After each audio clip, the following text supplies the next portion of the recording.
Every painful memory you carry in silence becomes louder when the night begins.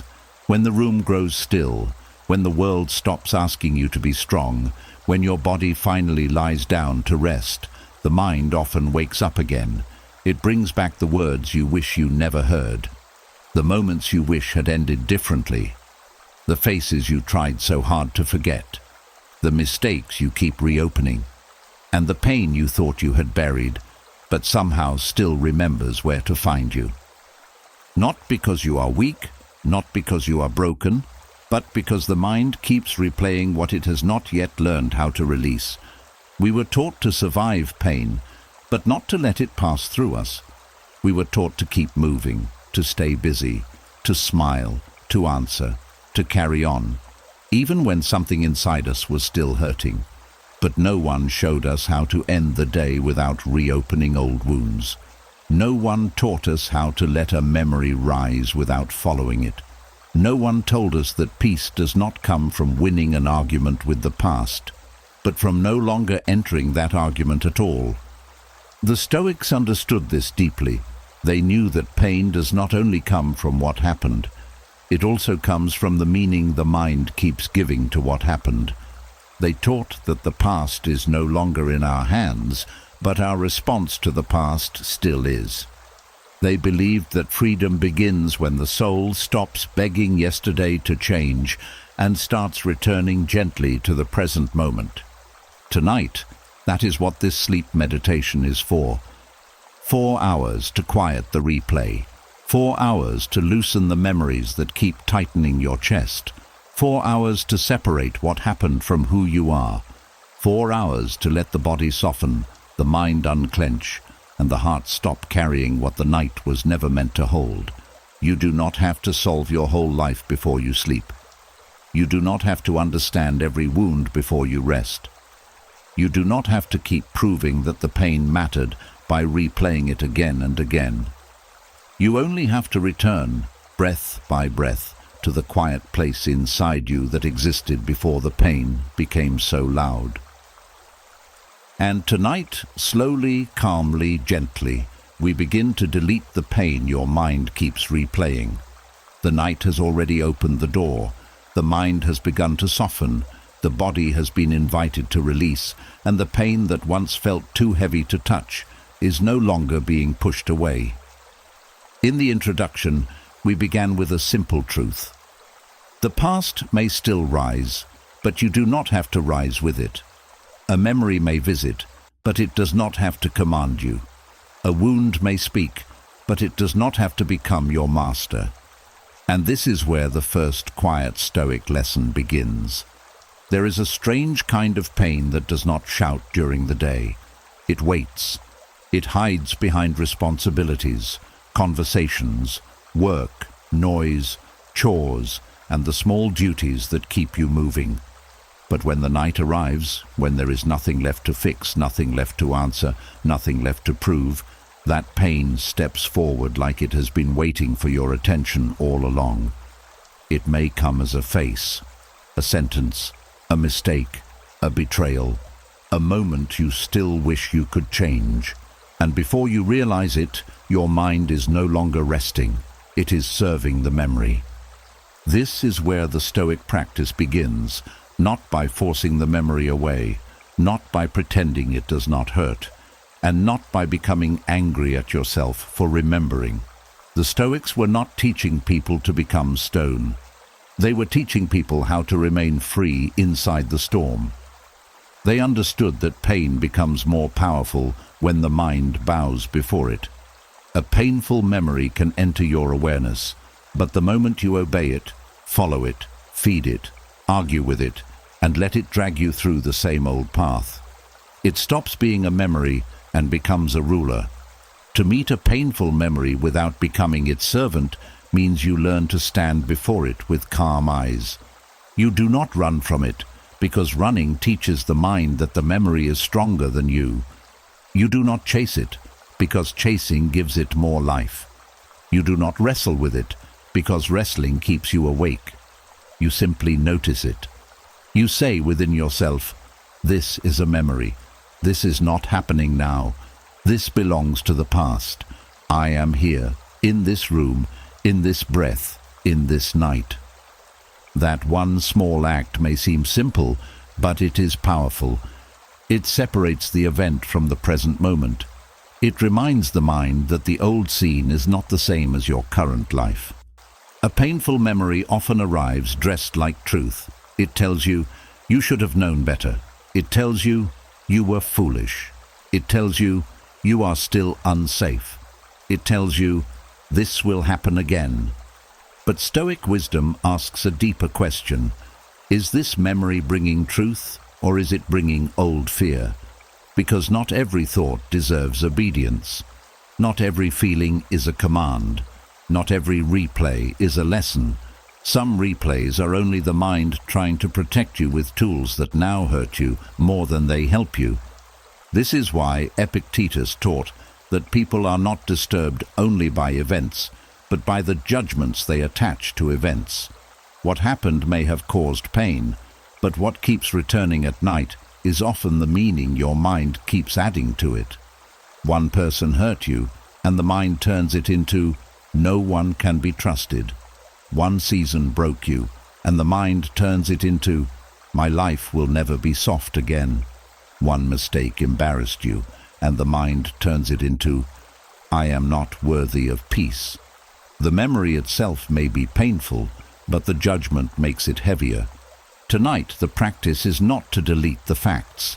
The facts happened, the words were spoken, the loss came, the mistake was made, the betrayal left its mark. Stoicism does not ask you to deny reality. It asks you to stop kneeling before what reality can no longer change. There is dignity in saying, this happened, but I will not keep giving it my sleep. This hurt me, but I will not let it own my entire inner world. This memory can appear, but it cannot decide who I become. Think of your attention as a lamp in a dark room. Wherever you point it, that place becomes brighter. When you point it toward the painful memory again and again, the memory grows larger. It begins to feel like the whole room. But when you gently move that lamp back to your breath, your body, your present safety, and the quiet beneath you, something begins to change. The memory may still be there, but it is no longer the only thing you can see. This is how freedom begins. Not because the memory disappears immediately, but because you stop worshipping it with all your attention. Many people think healing means never remembering again, but that is not always how the mind works. Sometimes healing means you remember, but the memory no longer pulls you to your knees. You remember, but you do not spiral. You remember, but you do not punish yourself. You remember, but you do not rebuild the whole pain from the beginning. The wound becomes something you can pass by, not something you must live inside. This is especially important before sleep, because the tired mind is more vulnerable to old pain. At night, thoughts can feel more dramatic than they truly are. A small regret can become a life sentence. A memory can become a movie. A sentence someone said years ago can sound fresh again. The Stoic sleeper learns to slow this down. Instead of saying, why am I thinking about this again? They say, a thought has arrived. Instead of saying, I will never be free from this, they say, this is only the mind repeating an old pattern. Instead of saying, I must solve this tonight, they say, tonight is for rest, not trial. There is great strength in refusing to become a servant to the pain. A servant must respond every time the master calls. A servant must leave peace behind and follow orders. But you are not here to serve every memory that knocks on the door of your mind. You are allowed to notice it without opening the whole house. You are allowed to feel sadness without surrendering your sleep. You are allowed to admit that something hurt you without letting it become the ruler of your night. The Stoic practice is quiet, but it is not weak. It is the strength of inner boundaries. It is the discipline of saying, I see you, memory, but I will not follow you into suffering again. It is the courage to stop rehearsing pain as if repetition will finally make it fair. It is the wisdom to understand that the past does not become lighter because you replay it. It becomes lighter when you stop adding fresh life to it. So as you lie here, let the body become heavy. Let the jaw soften. Let the shoulders drop. Let the breath move slowly, without force. If a painful memory comes, do not be surprised. Do not be afraid. Do not treat it as a failure.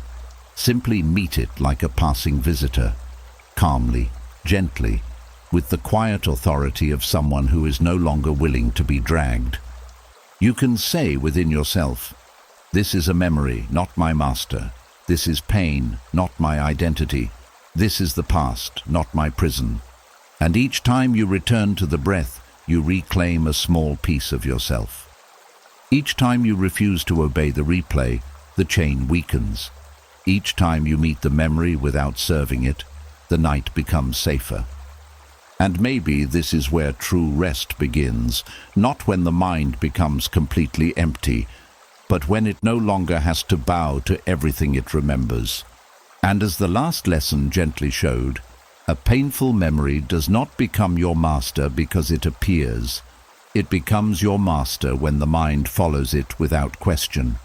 The first freedom is learning to meet the memory without serving it.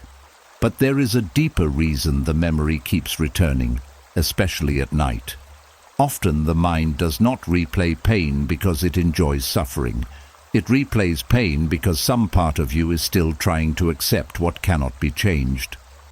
There is a kind of pain that becomes louder when the world becomes quiet. It does not return to destroy you. It returns because your mind is still standing at the closed door of the past, knocking, waiting, hoping something will open and explain itself. At night, the mind has fewer distractions. There are no messages to answer, no tasks to complete, no faces to perform for, no noise strong enough to cover what has been waiting underneath. So the mind begins to search through the old rooms of memory. It returns to the conversation that ended badly, the mistake that still stings, the person who left without giving you peace, the moment when life changed and never returned to what it was before. And because the mind has not accepted that the event is finished, it begins to replay it as if replaying could give it a new ending. This is one of the quietest reasons people cannot sleep. The body is lying in the present, but the mind is still negotiating with the past. The Stoics understood that one of the greatest sources of suffering is the refusal to accept what is no longer in our control. Acceptance does not mean you liked what happened. It does not mean you agree with it. It does not mean you excuse the people who hurt you or pretend the pain was small. Acceptance simply means you stop asking reality to become different before you allow yourself to breathe. It means you stop spending tonight's strength trying to edit yesterday's wound. The mind replays pain at night because it believes there is still something to solve. It thinks, "If I go over it one more time, maybe I will understand why it happened." It thinks, "If I examine every detail, maybe I will find the point where I could have stopped it." It thinks, "If I keep remembering, maybe I can protect myself from feeling that helpless again." But the sad truth is that not all pain contains an answer that will satisfy the heart. Some things happened because someone acted from selfishness. Some things happened because life was uncertain.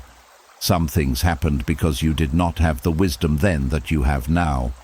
Some things happened because human beings are imperfect, fragile, afraid, careless, proud, wounded, or blind. And the mind hates this. The mind wants a clean reason. It wants a perfect explanation. It wants the past to sit down and confess. It wants the person who hurt you to return with the right words. It wants the younger version of you to make a different choice. It wants life to become fair before it gives you permission to rest. But the Stoic path teaches something difficult and freeing. Peace begins when you stop making your rest depend on what can no longer be changed. This is why the same memory can return again and again. The mind is not only remembering the event, it is resisting the finality of it. It is saying, this should not have happened. And maybe it should not have. Maybe you deserved better. Maybe someone should have been kinder. Maybe someone should have stayed. Maybe someone should have apologized. Maybe you should have been protected. But at night, the question is not whether the past was fair. The question is whether you will keep giving the unfair past authority over the only moment where your peace is still possible. A painful memory gains strength when the mind keeps adding resistance to it. First, there is the memory. Then there is the anger that it happened. Then there is the sadness that you cannot change it. Then there is the shame that you still think about it. Then there is the fear that you will never be free. Layer after layer, the mind turns one wound into a whole world. And before you know it, you are not only feeling what happened, you are feeling every judgment, every regret, every if only, every why me, every what if, and every silent protest your heart has carried for too long. Stoic acceptance removes these extra layers. It does not erase the memory, but it stops feeding the struggle around it. It teaches you to say, this happened, it hurt, I cannot undo it, but I can choose how much of my life I continue to surrender to it. That sentence may not feel powerful at first, but it is the beginning of inner freedom. Because once you admit that the past cannot be changed, you stop wasting your soul on impossible work. Many people fear acceptance because they think it means giving up. But acceptance is not giving up on yourself. It is giving up the war against reality, and that war is exhausting. It keeps your nervous system alert. It keeps your chest tight. It keeps your thoughts moving in circles. It keeps your body awake when it should be restoring. The mind cannot fully rest while it is still trying to force yesterday to become something else. This is why the night can feel heavy. During the day, you may be able to outrun the memory. You may fill your hours with work, conversation, entertainment, responsibilities, and movement. But sleep requires surrender. Sleep asks you to stop controlling. Sleep asks you to let go. And if your mind is still gripping what cannot be changed, sleep begins to feel unsafe. The body lies down, but the mind stays on guard, as if it must keep watching the past so it does not happen again. But the past is not happening again. The memory is happening now, inside the mind. And this difference matters. The Stoic practice is to gently bring yourself back from the replay to the real. The bed beneath you is real. The breath moving through you is real. The quiet room is real. This moment is real. The old event is a shadow returning through thought. It may bring emotion, but it is not the same as the original moment. You are not back there. You are here. Older now, wiser now, more aware now, still breathing now. When the mind replays pain, it often believes it is being loyal to your suffering. It believes that letting go means the pain did not matter. But you do not have to keep bleeding to prove the wound was real. You do not have to stay awake to prove you were hurt. You do not have to replay the scene to honor what you survived. True honor is not endless suffering. True honor is learning how to carry the lesson without carrying the chain. The Stoics would ask you to separate two things: what belongs to fate and what belongs to your choice. What happened belongs to fate now. It has entered the past. It cannot be touched, rearranged, softened, corrected, or rewritten. But the way you meet it tonight still belongs to you. Your breath belongs to you. Your attention belongs to you. Your response belongs to you. Your decision not to walk back into the same mental fire belongs to you. This is where rest becomes an act of wisdom. Not weakness, not denial, not escape. Wisdom. You are not saying, "It did not hurt." You are saying, "It will not keep owning my night." You are not saying, "It was okay." You are saying, "I will stop asking my tired mind to repair what time has already sealed." You are not saying, "I forget." You are saying, "I release the demand that this memory must change before I can sleep." And slowly, the replay begins to lose its authority. The memory may still come, but you no longer treat it like an emergency. The regret may rise, but you no longer follow it into punishment. The sadness may appear, but you no longer turn it into a prophecy about your future. You begin to understand that the mind replays pain when it is still trying to accept the unchangeable.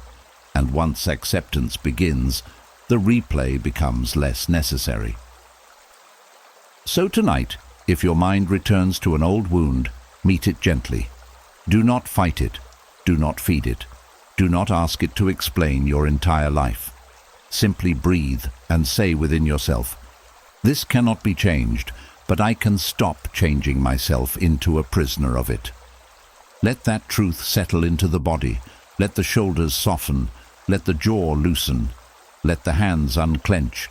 Let the past remain where it is. Not because it was fair, not because it was easy, but because your peace is too sacred to keep sacrificing to a moment that has already passed. And as the night deepens, you may begin to feel something quiet returning. Not the old life, not the lost moment, not the answer you once begged for, but something better than the replay. You may begin to feel your own presence coming back.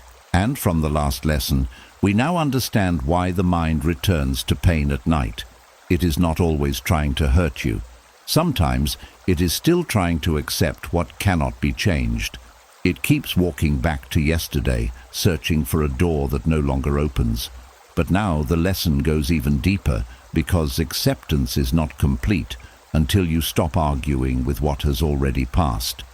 The body is asking for sleep, but the mind is still standing in yesterday, trying to win a conversation that time has already ended.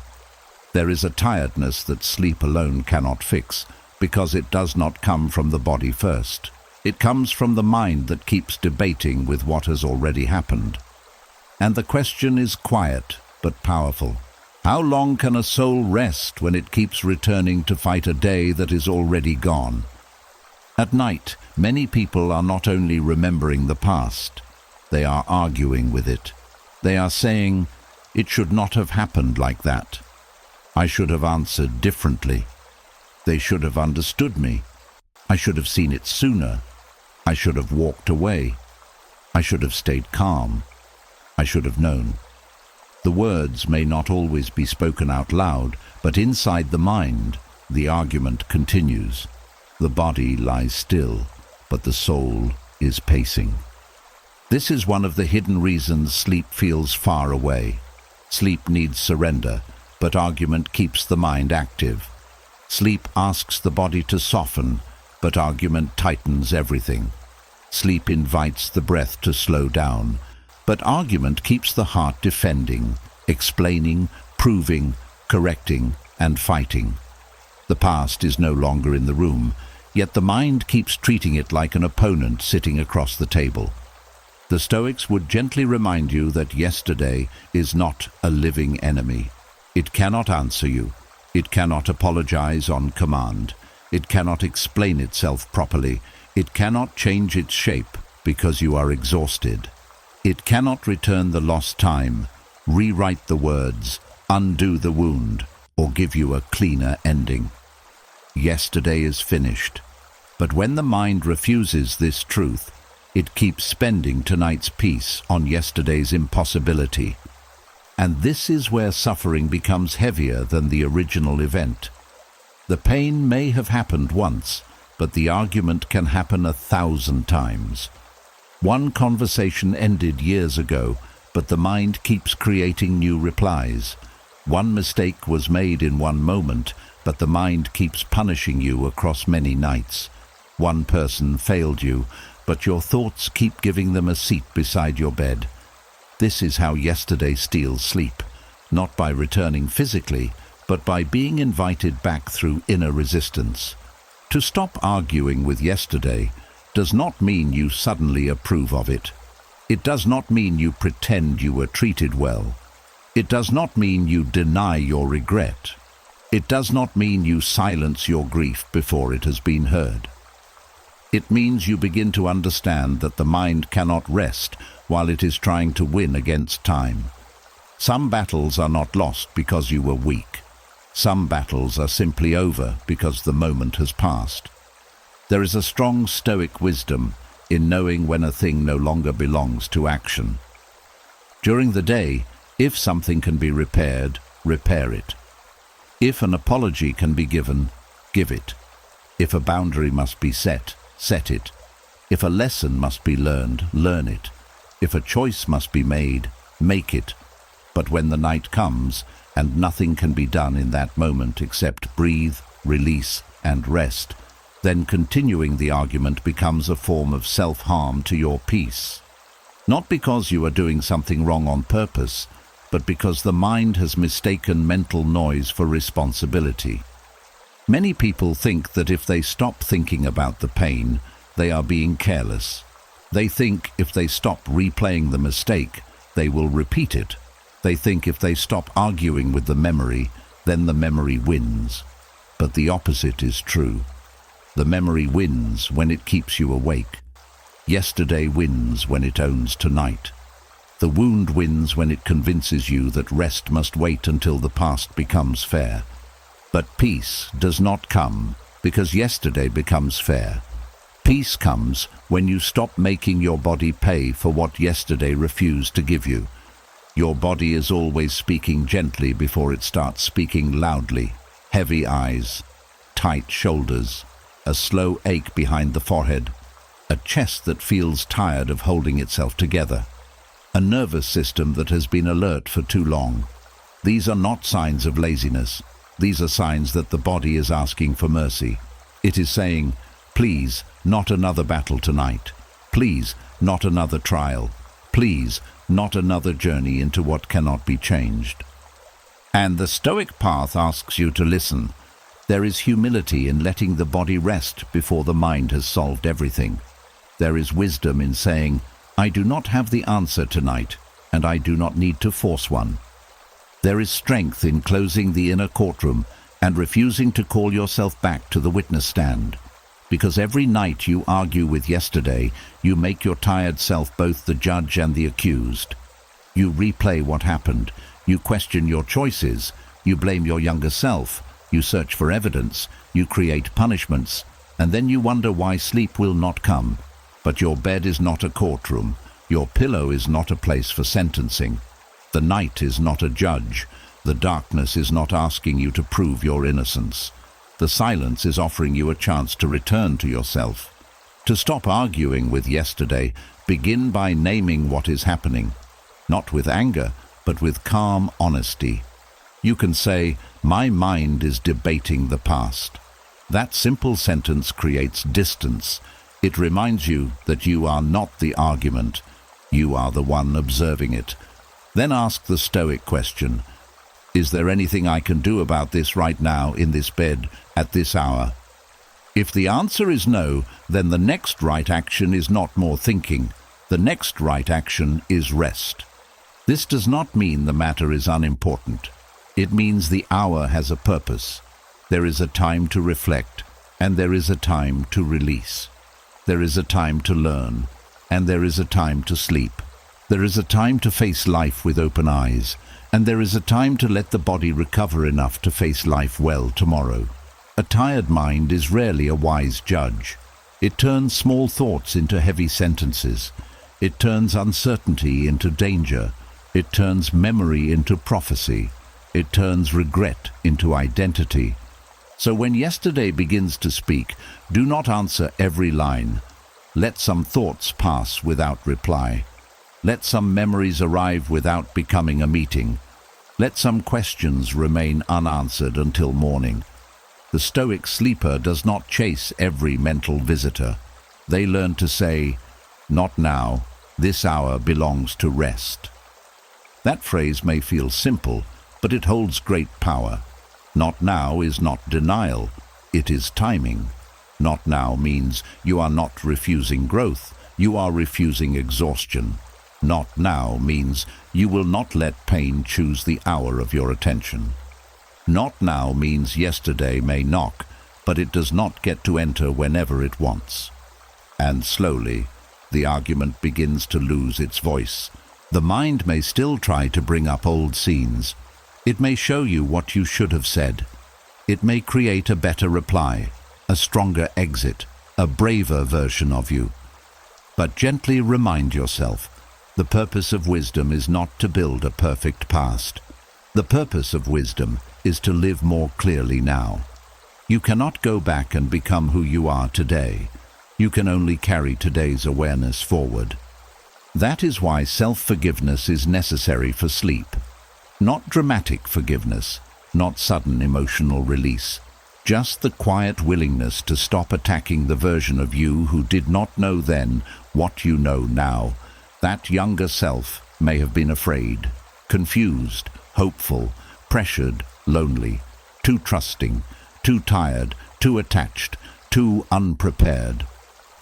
But they were still you, doing the best they could with the awareness they had. To keep arguing with that version of yourself is to abandon them twice. Tonight, bring them home instead. Say, you did not know everything. You could not control everything. You survived what you understood at the time. Now we are learning. Now we are resting. Now we are safe enough to stop fighting. And if the argument is with someone else, release the need to defeat them in your mind. Some people will never understand the damage they caused. Some will never explain themselves honestly. Some will never return with the apology your heart deserved. But if you keep debating them in silence, they remain part of your inner life. The Stoic lesson is not to make them right. It is to make them absent from your peace. Let them belong to yesterday. Let your breath belong to tonight. As your body grows heavier, feel how little the past can do when you stop feeding it answers. The memory may appear, but without your argument, it begins to fade. The regret may rise, but without your punishment, it begins to soften. The question may return, but without your urgency, it begins to pass like a cloud crossing the night sky. You do not have to win against yesterday. You only have to stop attending every battle it offers. So let the jaw loosen. Let the hands open. Let the back sink into the bed. Let the breath become slower than the thoughts. If yesterday calls, do not run toward it. If the mind begins its old debate, return gently to one truth. My body is asking for sleep, and I am allowed to answer. This is not weakness. This is discipline. This is not avoidance. This is wisdom. This is not surrendering your life to the past. This is taking your life back from the past, one quiet breath at a time.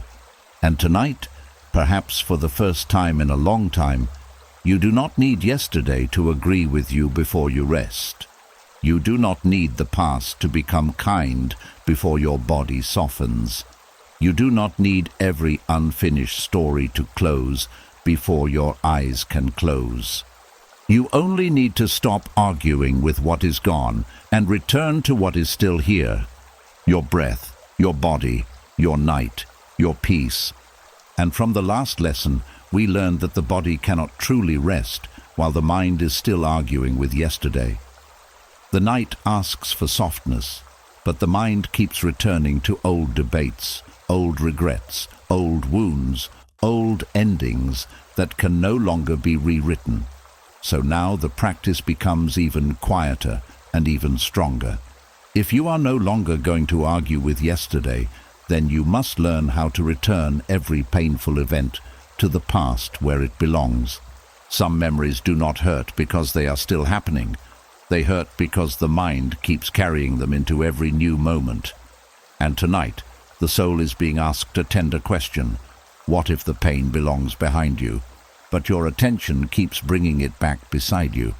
A painful event may have happened years ago, but when the mind keeps replaying it, the body reacts as if it is still alive.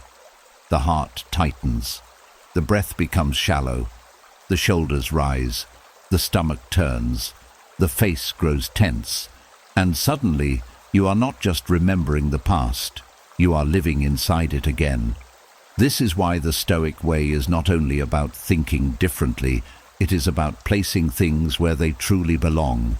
The past belongs to the past, not because it was small, not because it was harmless, not because it did not shape you, but because it has already happened. It has already spent its hour. It has already taken its place in time.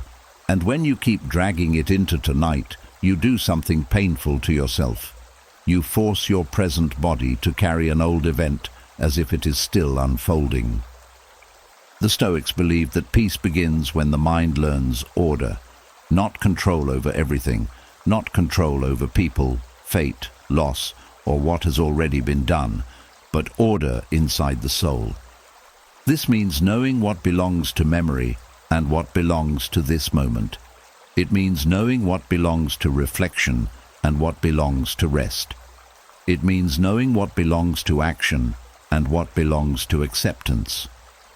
Without this inner order, the mind becomes crowded. Yesterday sits in today. Old voices speak over present silence. Former pain interrupts the breath that is trying to return you to peace. To return a painful event to the past is to tell the truth about time. You are not back there. You are here. The event is not happening now. It is appearing as a thought. The person is not in the room. Their memory is passing through the mind. The mistake is not being made again. It is being reviewed by a tired heart. The loss is not arriving for the first time tonight. It is being remembered. This difference is simple, but it is powerful. Because the mind often suffers most when it confuses memory with reality. A memory can feel real without being present. A thought can feel urgent without needing obedience. A wound can feel fresh without being new. This is why the Stoic sleeper must learn to pause before surrendering to the replay.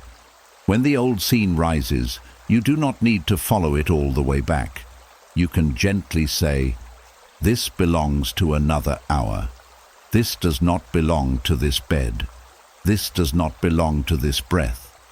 This does not belong to the peace I am practicing now." That is not denial. That is placement. Many people carry pain badly because they carry it without boundaries. They let one painful season enter every quiet moment. They let one person's actions define every future relationship. They let one failure stand at the door of every new attempt.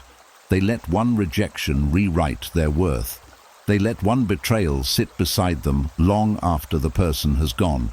The pain may have started in the past, but because there is no boundary around it, it keeps entering the present like an uninvited guest. Stoicism teaches you to build that boundary within. Not a hard wall that refuses to feel, not a cold heart that pretends nothing matters, but a calm inner line that says, "You may be part of my story, but you are not allowed to become my whole life." This is how you return the event to its rightful place. You do not erase it. You do not worship it. You do not let it sit on the throne of your identity. You place it behind you as something that happened, not something that is still happening.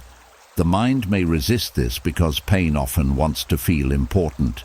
It may whisper, "If you stop thinking about this, you are pretending it did not matter." But that is not true. Resting does not dishonor your pain. Sleeping does not deny your story. Letting the memory return to the past does not mean you are careless. It means you are wise enough to stop paying for the same pain with new pieces of your life. There is a difference between learning from the past and living inside it. Learning is clean. It says, "This taught me something." Living inside it is heavy. It says, "This is still controlling me." Learning gives you wisdom.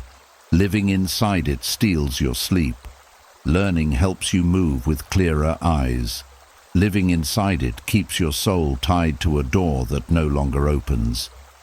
The Stoic path asks you to take the lesson and leave the chain. Before sleep, this matters deeply, because night is not the hour for dragging every old event back into court. Night is not the hour to reopen every wound and ask it to explain itself. Night is not the hour to force the mind to solve what life itself has already sealed. Night is the hour to restore the part of you that has been overused by thought, worry, memory, and endurance. So when a painful event appears tonight, practice returning it gently. You may say, "This happened then. I am breathing now." Let that sentence become an anchor. This happened then. I am breathing now. The more you repeat it softly, the more the mind begins to understand that time has moved. The body begins to receive the message. The nervous system begins to loosen. The event begins to lose its false present power. This practice is not always instant. A memory that has been carried for years may not step back in one night. But every time you refuse to carry it into the present with the same old intensity, you weaken its hold. Every time you return to the breath instead of the replay, you teach the mind a new road. Every time you say, "This belongs to the past," you are not rejecting yourself. You are protecting the present. And the present is where your life still has power. The past has facts, but the present has choice. The past has memories, but the present has breath. The past has lessons, but the present has movement. The past has shadows, but the present has awareness. This is why the Stoics cared so deeply about the present moment. Not because the past meant nothing, but because the present is the only place where the soul can still practice freedom. A painful event becomes dangerous when it steals your sense of now. It makes you forget the bed beneath you. It makes you forget the quiet around you. It makes you forget the person you have become since then. It makes you forget that you survived. It makes you forget that this night is not that day. But when you return the event to the past, you also return yourself to the present. You come back to your body. You come back to the room. You come back to the breath. You come back to the simple truth that you are still here. And being here matters. You are not only the person who was hurt. You are also the person who continued. You are not only the person who lost something. You are also the person who carried on. You are not only the person who made a mistake. You are also the person who learned. You are not only the person who was betrayed, rejected, disappointed, or misunderstood. You are also the person who is still capable of peace. This is what the mind often forgets when it replays pain. It shows you the moment of breaking, but not the years of surviving. It shows you the wound, but not the strength that grew around it. It shows you what happened, but not who you have become since. Stoicism asks you to see the whole truth, not only the painful piece. The event belongs to the past, but your growth belongs to now. So tonight, do not drag every painful event into your bed. Do not give every old memory a seat in your silence. Do not let yesterday's pain lie beside you as if it still owns your breathing. If it appears, meet it calmly. Then place it back where it belongs. You can say, "That was then. This is now. That was pain. This is practice. That was a chapter. This is my breath. That was a moment in time. This is the night I begin returning to myself." Let the body hear those words. Let the mind slowly receive them. Let the heart stop treating every memory as a current emergency. The past may remain part of your story, but it does not have to keep entering every quiet hour like it is still unfinished business. And as the night deepens, you may begin to feel a small space opening inside you. A space between the memory and your reaction. A space between the past and your body. A space between what happened and who you are now. That space is where peace begins. Not loud peace, not perfect peace, but the quiet kind of peace that says, "I have carried this far enough tonight." Return the event to the past. Return the lesson to wisdom. Return the body to rest. Return the breath to softness. Return yourself to now, because the past has already had its time. This moment is asking for you. And from the last lesson, we learned how to return every painful event to the past where it belongs. The past had its hour. The event had its place. The memory may still rise, but it does not need to sit inside the present, as if it still owns the room. But now we must go deeper, because even when the event is returned to the past, the wound can still feel alive if the mind keeps judging it. This is where peace begins to open, not when the wound disappears, but when you finally separate the wound from the meaning your mind has attached to it. There is a pain that comes from what happened, and there is another pain that comes from what you keep telling yourself about what happened. The first pain may be unavoidable. The second pain is often the one that keeps you awake. A wound is the mark left by an experience. A judgment is the story the mind builds around that mark. The wound says, "I was hurt." The judgment says, "I should have been stronger." The wound says, "I was betrayed." The judgment says, "I must be foolish for trusting." The wound says, "I lost something." The judgment says, "My life will never be whole again." The wound says, "That moment broke my heart." The judgment says, "Maybe I deserved it." And when these two become tangled together, the pain becomes heavier than the original event. This is why the Stoics paid so much attention to judgment. They understood that the mind does not suffer only from events, but from the opinions it forms about events. A wound may enter your life, but judgment decides whether that wound becomes a teacher, a prison, a mirror, or a punishment. And many people do not realize they are not only carrying the wound, they are carrying the sentence they placed on themselves because of the wound. At night, this becomes especially powerful. The silence does not only bring back what happened, it brings back what you believe it means. If someone rejected you, the mind may not simply remember the rejection. It may whisper, "You were not enough." If you failed at something, the mind may not simply remember the failure. It may say, "You always ruin things." If someone left, the mind may not simply remember their absence. It may say, "Everyone leaves eventually." This is how judgment turns one wound into a whole identity.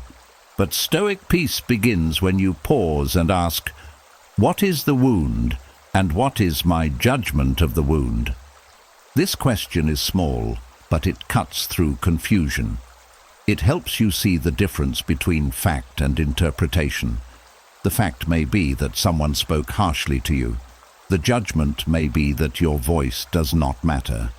The fact may be that you made a mistake. The judgment may be that you are a failure. The fact may be that a relationship ended. The judgment may be that you are impossible to love. The fact may be painful, yes, but the judgment is often crueler than the event itself. And here is the quiet truth. Many wounds remain open because the mind keeps touching them with harsh judgment. You may think you are trying to understand the pain, but you are actually attacking yourself through it.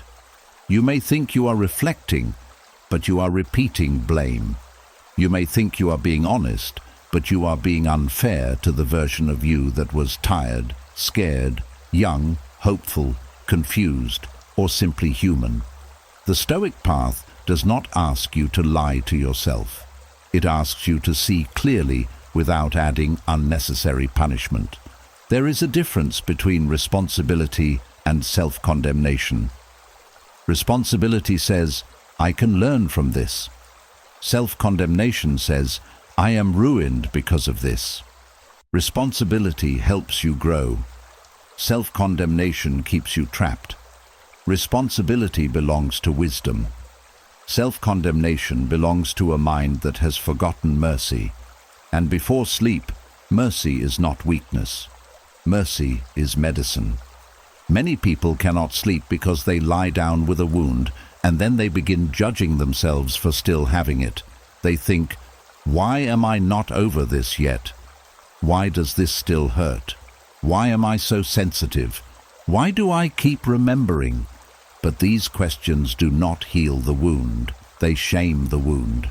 They make the heart feel unsafe, even with itself.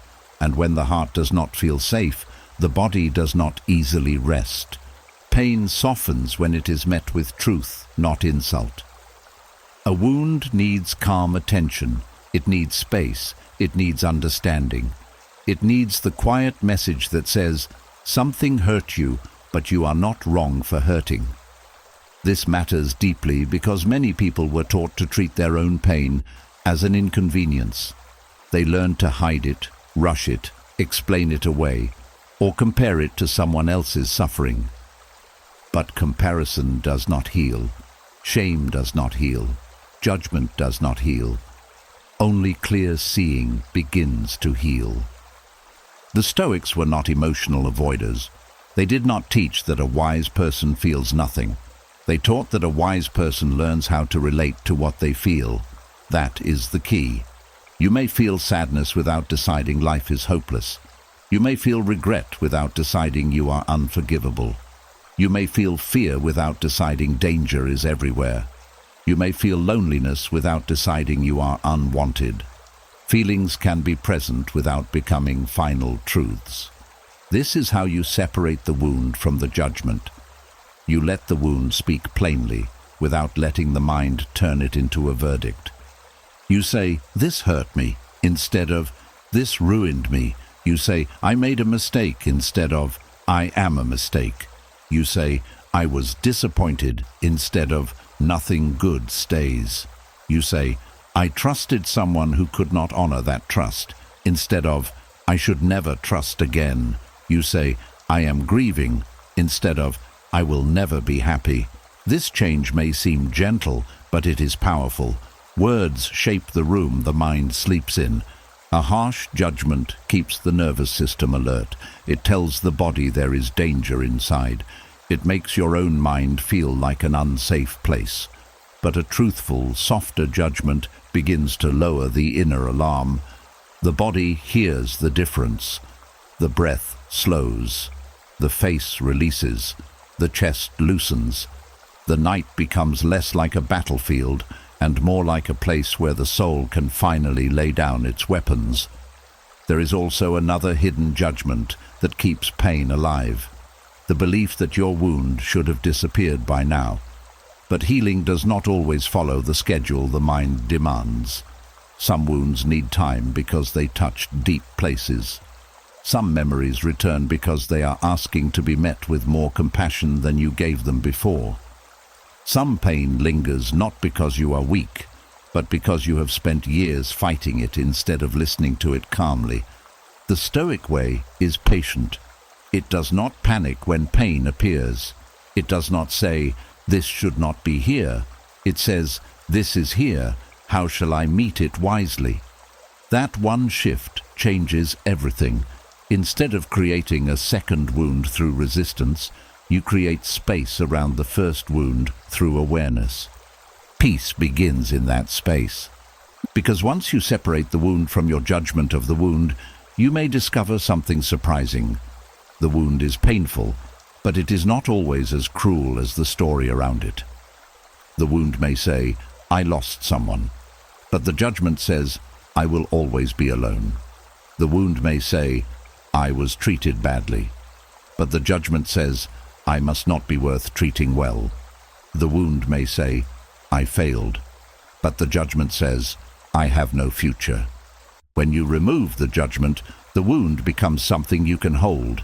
It becomes grief, not identity. It becomes memory, not prophecy. It becomes pain, not prison. This is why tonight's practice is not to force yourself into happiness. It is not to pretend the wound is gone. It is not to repeat empty words that your heart does not believe. The practice is simpler and deeper. Notice the wound. Then notice what you are saying about the wound. Ask yourself, am I adding blame where there only needs to be care? Am I turning one event into a judgment of my entire life? Am I making my pain heavier by attacking the person who carried it? And if the answer is yes, do not judge that either. Just soften. Say to yourself, the wound is real, but the judgment can change. Let that sentence move slowly through the body. The wound is real, but the judgment can change. You cannot always choose what hurt you. You cannot always choose how long something echoes. But you can begin to choose the tone with which you meet yourself in the echo. That tone matters. Speak to yourself tonight like someone who is tired, not someone who is guilty.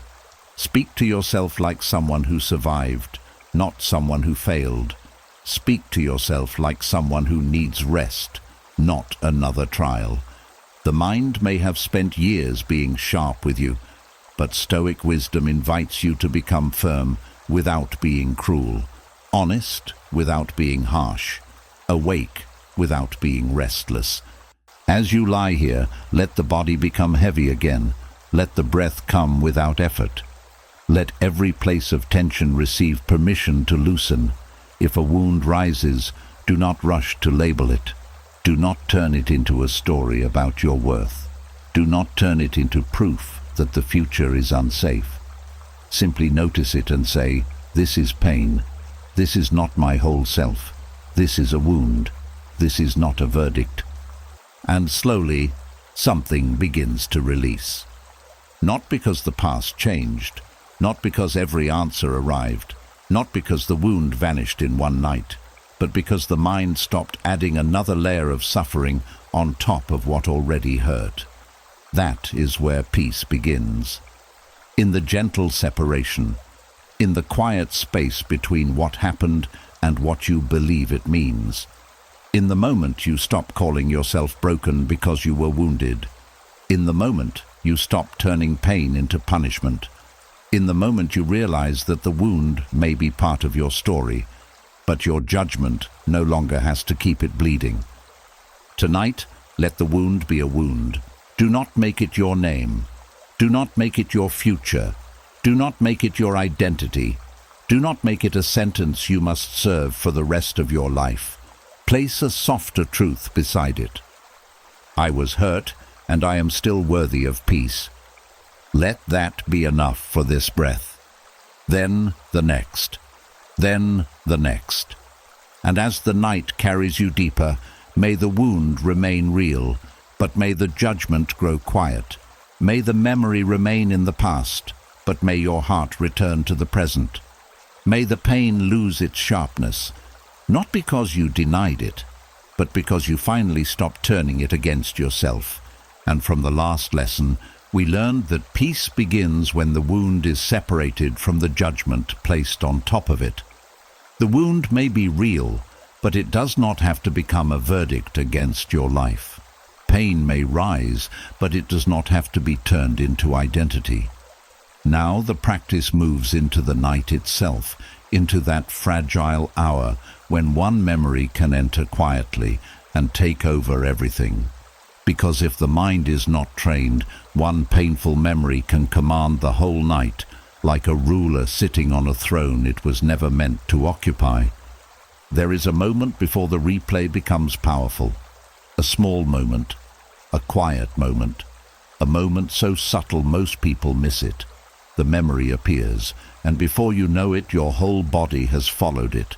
Your breath changes, your chest tightens, your face becomes serious. Your mind begins building scenes, replies, regrets, questions, and old emotions. What started as one thought becomes an entire world. And suddenly, the night is no longer a place of rest. It has become a stage where the same pain performs again. This is how one painful memory commands the whole night. It does not arrive with force at first. It arrives as a whisper, a face, a sentence, a place, a small reminder. Then the mind gives it attention. Attention gives it energy. Energy gives it emotion. Emotion gives it authority. And once authority is given, the memory begins to decide the mood of the room, the rhythm of the breath, the tension of the body, and the direction of the thoughts. The Stoic path teaches that the first power you must reclaim is not control over the memory itself, but control over your response to its arrival. You may not always choose which thought comes. The mind is full of old impressions, and sometimes they rise without permission. But you can learn not to hand them the whole night.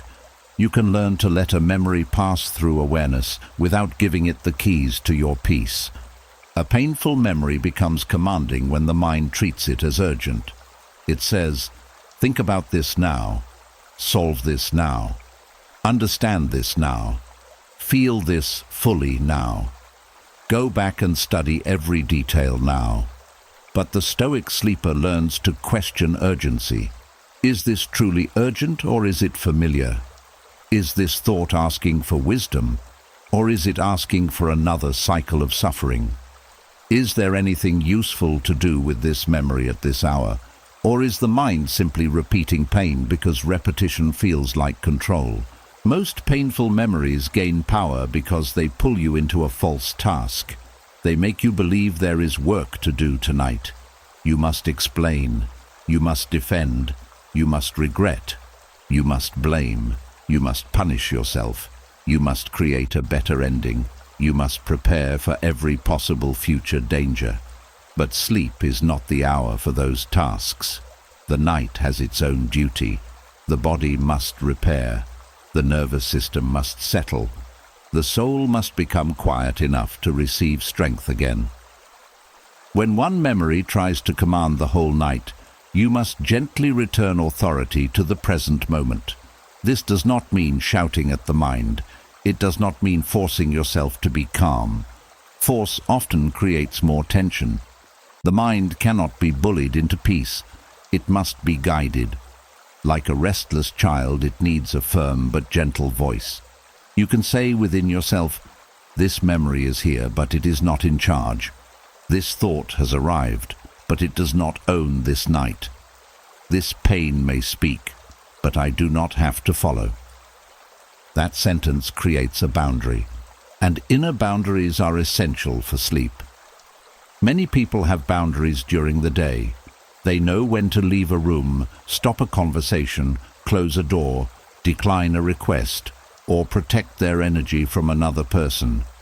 But at night they forget to set boundaries with their own thoughts.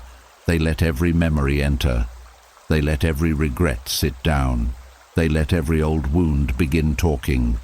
They let every painful scene stay as long as it wants. Then they wonder why rest feels impossible. You must learn to close the door inwardly.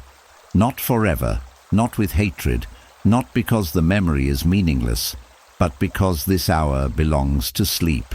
A memory may deserve reflection, but not at midnight when your body is tired and your mind is tender. A wound may deserve care, but not through endless replay that leaves you weaker. A question may deserve attention, but not when the answer cannot be found in exhaustion. Stoic discipline is knowing what belongs to the moment. And tonight, the moment is asking for release. One of the most powerful ways to stop one memory from commanding the whole night is to stop expanding it.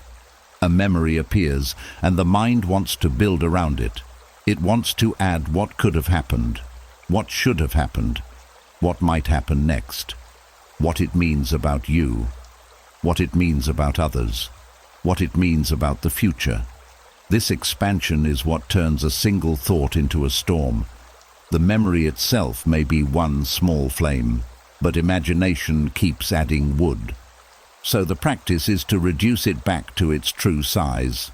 Say, "This is one memory, not my whole life, not my entire future, not proof that I am broken, not proof that peace is impossible, just one memory. Painful, yes, heavy maybe, but still one memory." When you name it this way, you take away its crown. You stop letting it pretend to be larger than it is. The mind may try to turn it into a mountain, but Stoic awareness brings it back into proper measure. The Stoics valued proper measure because the mind often exaggerates under emotion. At night, sadness can make everything feel permanent. Fear can make everything feel dangerous.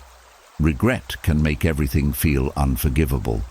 Loneliness can make everything feel empty. But feelings at night are not always accurate messengers. Sometimes they are tired messengers. Sometimes they are old messengers. Sometimes they are wounded messengers. You can listen without obeying. You can acknowledge without surrendering. This is the difference between feeling and being ruled. You may feel the memory. You may feel the ache of it. You may feel the sadness in your chest or the heaviness in your throat. That is human. That is allowed. But you do not have to let the memory decide the entire night. You do not have to let one thought choose the next 100 thoughts. You do not have to let one scene become the weather of your whole inner world. You can feel the wave without becoming the ocean. And when the memory tries to pull you deeper, bring attention to the body. This is not a small thing. The body is always in the present. The mind can travel backward, but the body remains here. The feet are here. The hands are here. The breath is here. The weight of the blanket is here. The quiet around you is here. By returning to the body, you return to reality. You remind the nervous system that the old event is not happening now. Let the breath become your anchor, not a forced breath, not a dramatic breath, just a simple, slow return. Inhale as if you are gathering yourself back from the memory. Exhale as if you are releasing the authority that memory tried to claim. Again and again, not perfectly, just patiently, each breath says, I am here. Each exhale says, that was then. Each pause says, this night belongs to peace. A painful memory commands the night when it becomes the center. So you must gently change the center. Not by fighting the memory, because fighting still keeps it central. Not by hating the memory, because hatred still feeds it. But by placing something calmer in the middle of your awareness. The breath, the body, the room, a stoic truth, a simple sentence, a quiet prayer if that is part of your life, a soft reminder that you are no longer inside that old moment. This is how command is broken, not through violence, but through repeated return. The mind may leave again. That is not failure. It may go back to the memory 5 times, 10 times, more than you wanted. Still, each return matters. Every time you notice and come back, you strengthen the part of you that is free. Every time you refuse to continue the replay, you teach the mind that the old road is no longer the only road. Every time you choose the breath over the memory loses a little of its power. Do not expect one perfect night to heal what has been repeated for years. The Stoic way is practice. Quiet practice. Repeated practice. Strong practice hidden inside gentle moments. You are not trying to become a person who never remembers pain. You are becoming a person who does not let pain sit in the place of authority. That is a deep difference. Some nights the memory may still feel strong, but even then you can refuse to serve it completely. You can give it less time than before, less belief than before, less attention than before, less of your body than before, less of your breath than before. And this less is already freedom beginning. Because healing is not always dramatic. Sometimes healing is the moment you notice the old thought and do not follow it to the end. Sometimes healing is the moment you loosen your jaw while the memory is still present. Sometimes healing is the moment you say, not tonight, and return to the breath. Sometimes healing is not the absence of pain, but the return of choice. And choice is where Stoic peace lives. You may not choose the past. You may not choose every memory. You may not choose what rises in the silence. But you can choose not to crown it. You can choose not to let it command the night. You can choose not to make your tired body pay for what your mind keeps replaying. You can choose to let one memory remain one memory instead of letting it become the ruler of your sleep. So tonight, if that painful memory comes again, Meet it with calm authority. Do not panic. Do not open every door. Do not gather every related wound and place it beside you. Do not let the mind say, "Since this thought has arrived, the whole night is ruined." No, the night is not ruined because a memory appeared. A sky is not ruined because one cloud crosses it. A room is not conquered because one shadow enters it. Your peace is not destroyed because one thought knocks. Let it knock. You do not have to answer with your whole life. Say softly, "You are a memory. You are not the master of this night." Then return to the breath. Return to the body. Return to the quiet weight of this moment. Return again if you must. Return 100 times if needed. Every return is a victory no one else may see, but your soul will feel.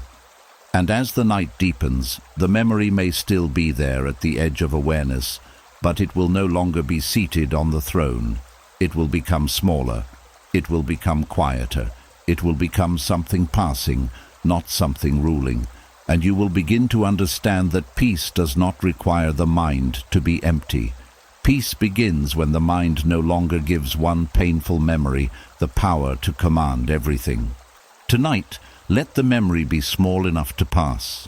Let the breath be steady enough to stay. Let the body be tired enough to receive mercy.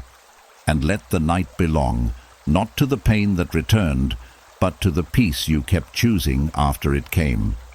And from the last lesson, we learned how one painful memory can try to command the whole night. It begins as a small thought, then grows when the mind gives it attention, energy, and authority. But tonight, the practice becomes even more precise. Before you follow the thought, before you enter the memory, before you let one old scene pull you into another long journey of pain, Stoic wisdom asks you to pause and place one question between you and the replay. Is this in my control? There is a quiet second before suffering deepens, a second where a thought arrives, and you still have not followed it, a second where the mind opens a door, but your soul has not yet walked through. That second may look small, but it can save the whole night. Most people do not suffer only because a thought appears. They suffer because they believe every thought deserves their full attention. A worry comes, and they follow it. A regret comes, and they follow it. A memory comes, and they follow it. A fear comes, and they follow it. Before long, the mind is no longer resting.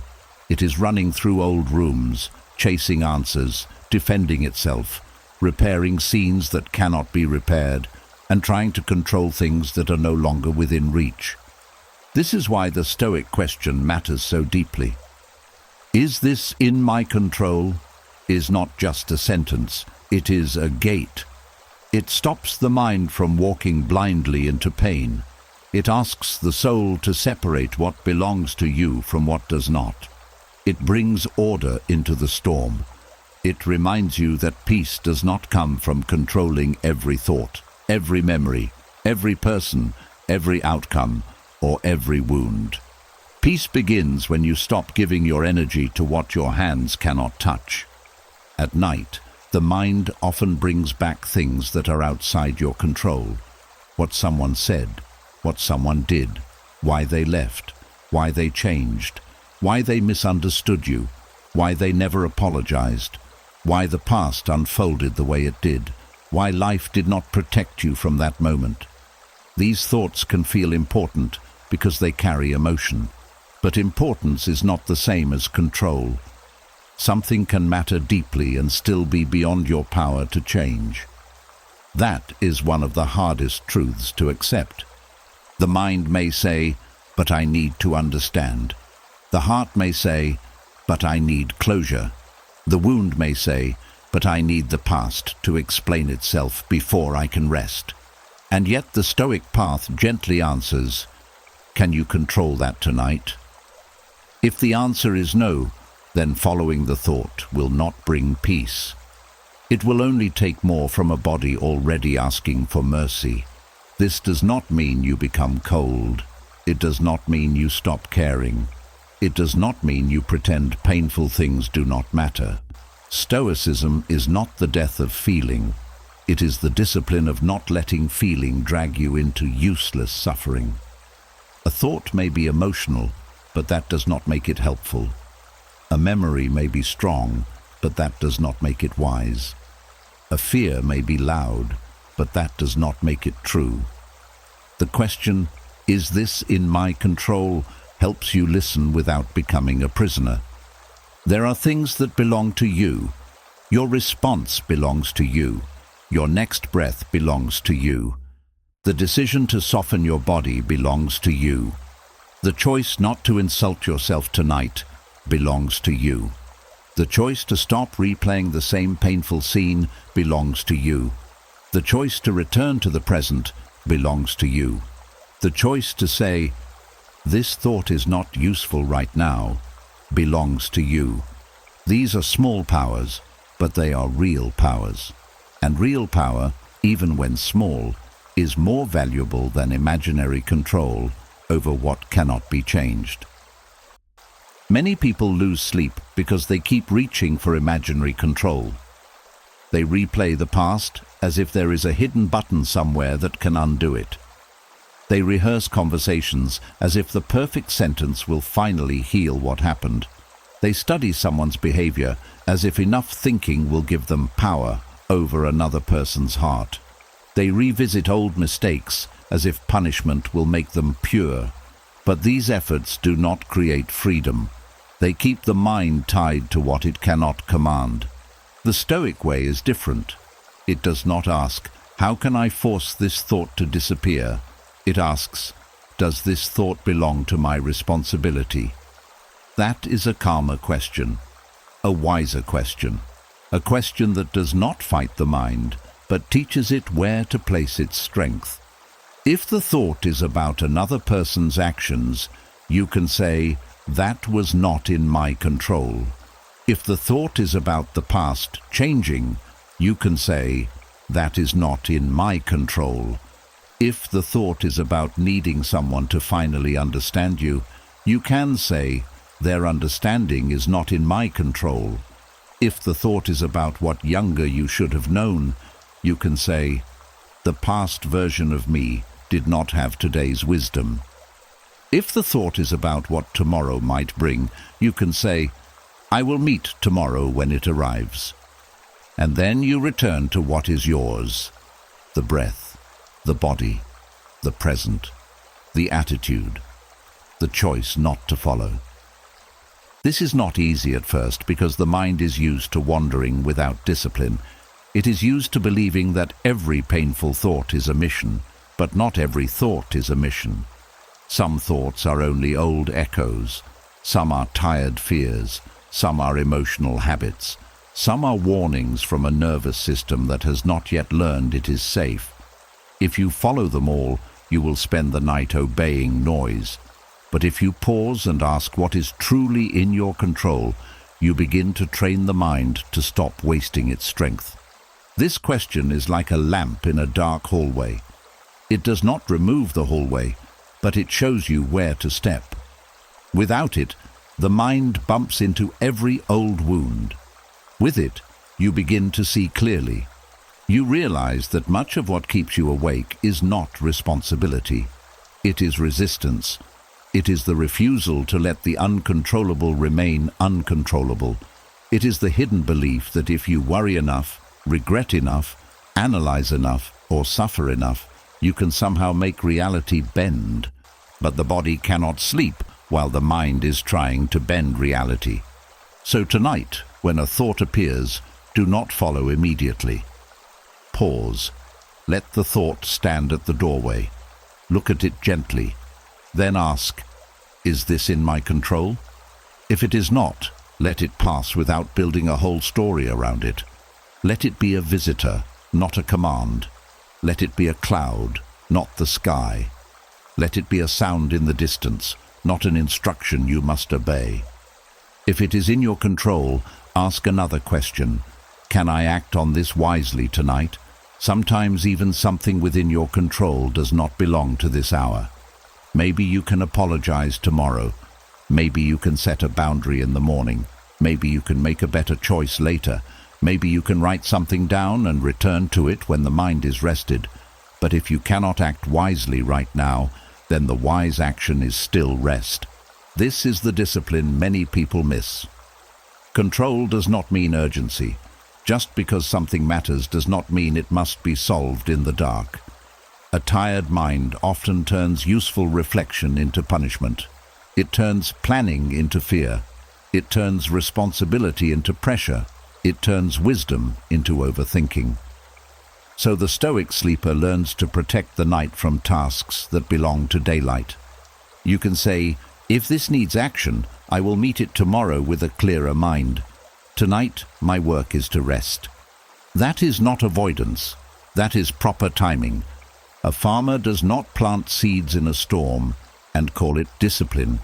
A sailor does not repair the ship in the middle of wild waves if waiting is wiser.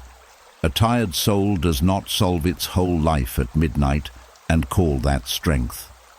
Sometimes strength is knowing when the mind has done enough. Sometimes wisdom is letting the night be a place of recovery, not another battlefield. The question, is this in my control, also protects you from false guilt. Pain often makes people responsible for things they never controlled. You may blame yourself for someone else's dishonesty, for someone else's absence, for someone else's coldness, for a loss you could not prevent, for a season you did not choose, for a reaction you could not manage. But Stoic clarity cuts the chain of false ownership. It says, do not carry what was never yours to carry. This is how the soul becomes lighter. Not because life becomes perfect, but because you stop dragging another person's choices into your own inner court. You stop making yourself the owner of every outcome. You stop treating every wound as proof of personal failure. You stop confusing pain with responsibility. And when false responsibility falls away, the body can finally exhale. As you lie here tonight, let the question become soft, not harsh. Do not use it to silence your heart. Use it to guide your heart. A painful memory may come, and you may ask, is this in my control? If the answer is no, whisper inwardly, then I release the demand to control it tonight. A worry may come, and you may ask, is this in my control? If the answer is not yet, say, then I will meet it when the hour is right. A regret may come, and you may ask, what part is mine? If there is a lesson, take the lesson gently. If there is punishment, let the punishment go. The Stoic life is not about having no thoughts. It is about no longer becoming the servant of every thought. It is about standing at the doorway of the mind and choosing what may enter deeply. It is about honoring your limited strength. It is about placing your energy where it can actually do good. It is about refusing to spend a sacred night trying to control what belongs to time, fate, or another person's soul. And slowly, this discipline becomes peace. The thought may still appear, but it no longer pulls you so quickly. The memory may still rise, but you no longer bow before it. The worry may still knock, but you no longer open the door with both hands. You begin to feel the space between thought and response. And in that space, sleep becomes possible. So tonight, before you follow anything painful, pause. Ask the ancient question with a gentle heart. Is this in my control? If it is not, let the breath carry it away from the center of your attention. If it is, place it calmly in tomorrow's hands if tonight cannot hold it wisely. Your work now is not to solve the whole past. Your work is not to command every outcome. Your work is not to force life to explain itself before you rest. Your work is simpler. Return to what is yours. Release what is not. Let the body grow heavy. Let the breath become slow. Let the mind stop chasing doors that are closed.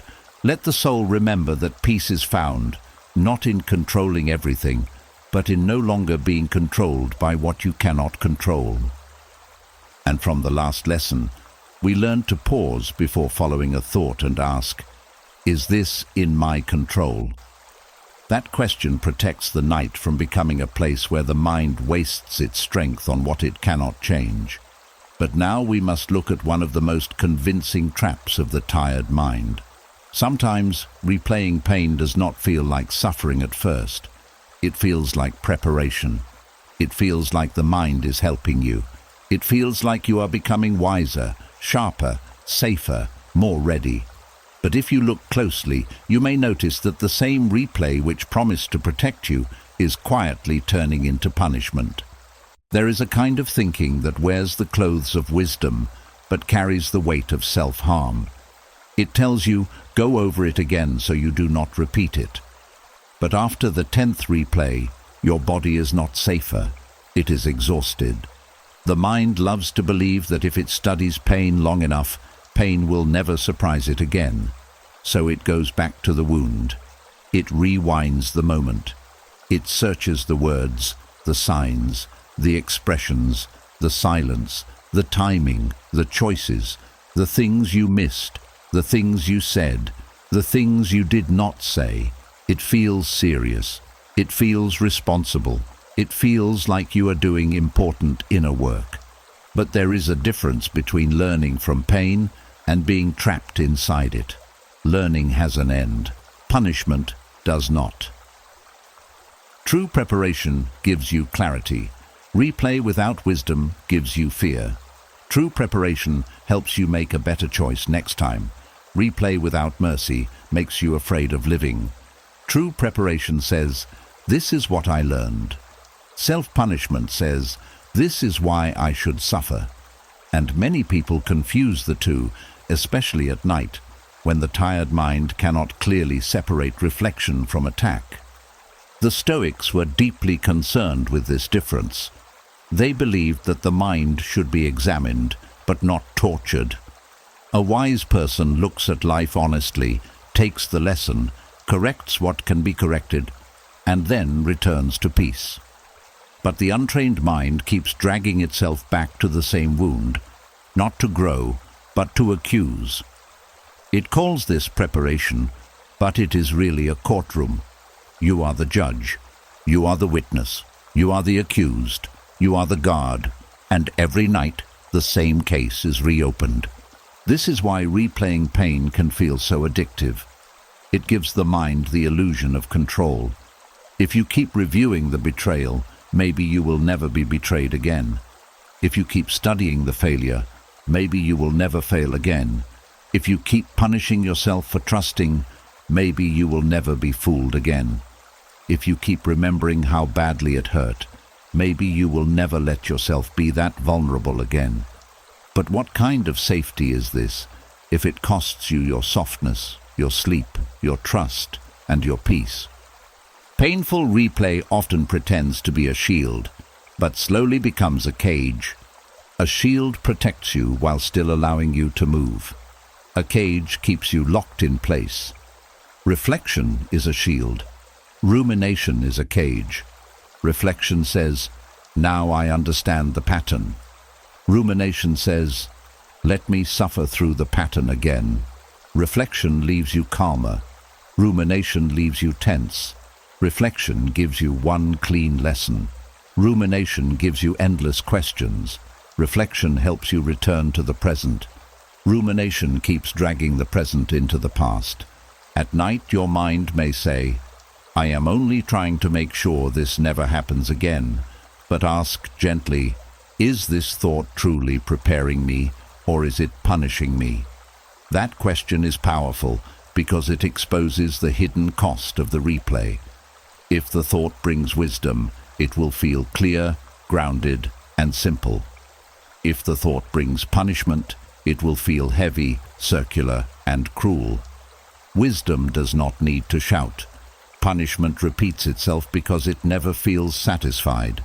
Many people think self-punishment is a form of responsibility. They believe that if they suffer enough over a mistake, it proves they care.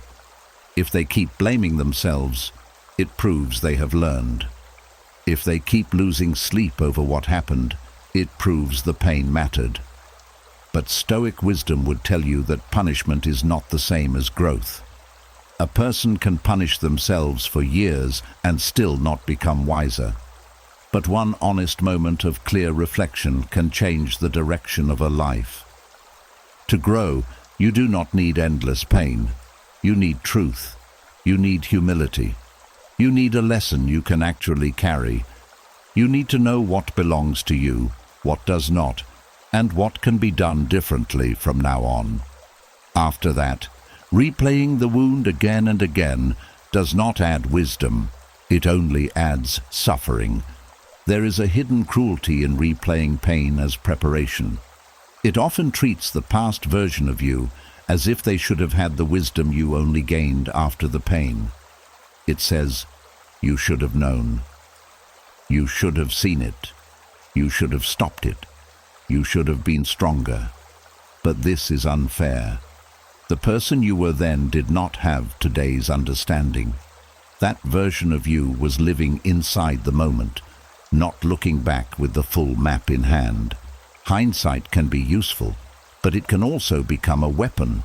The Stoic way is to use hindsight as a teacher, not as a whip.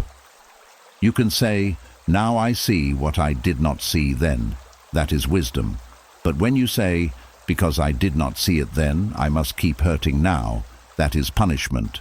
You can say, next time I will move more slowly.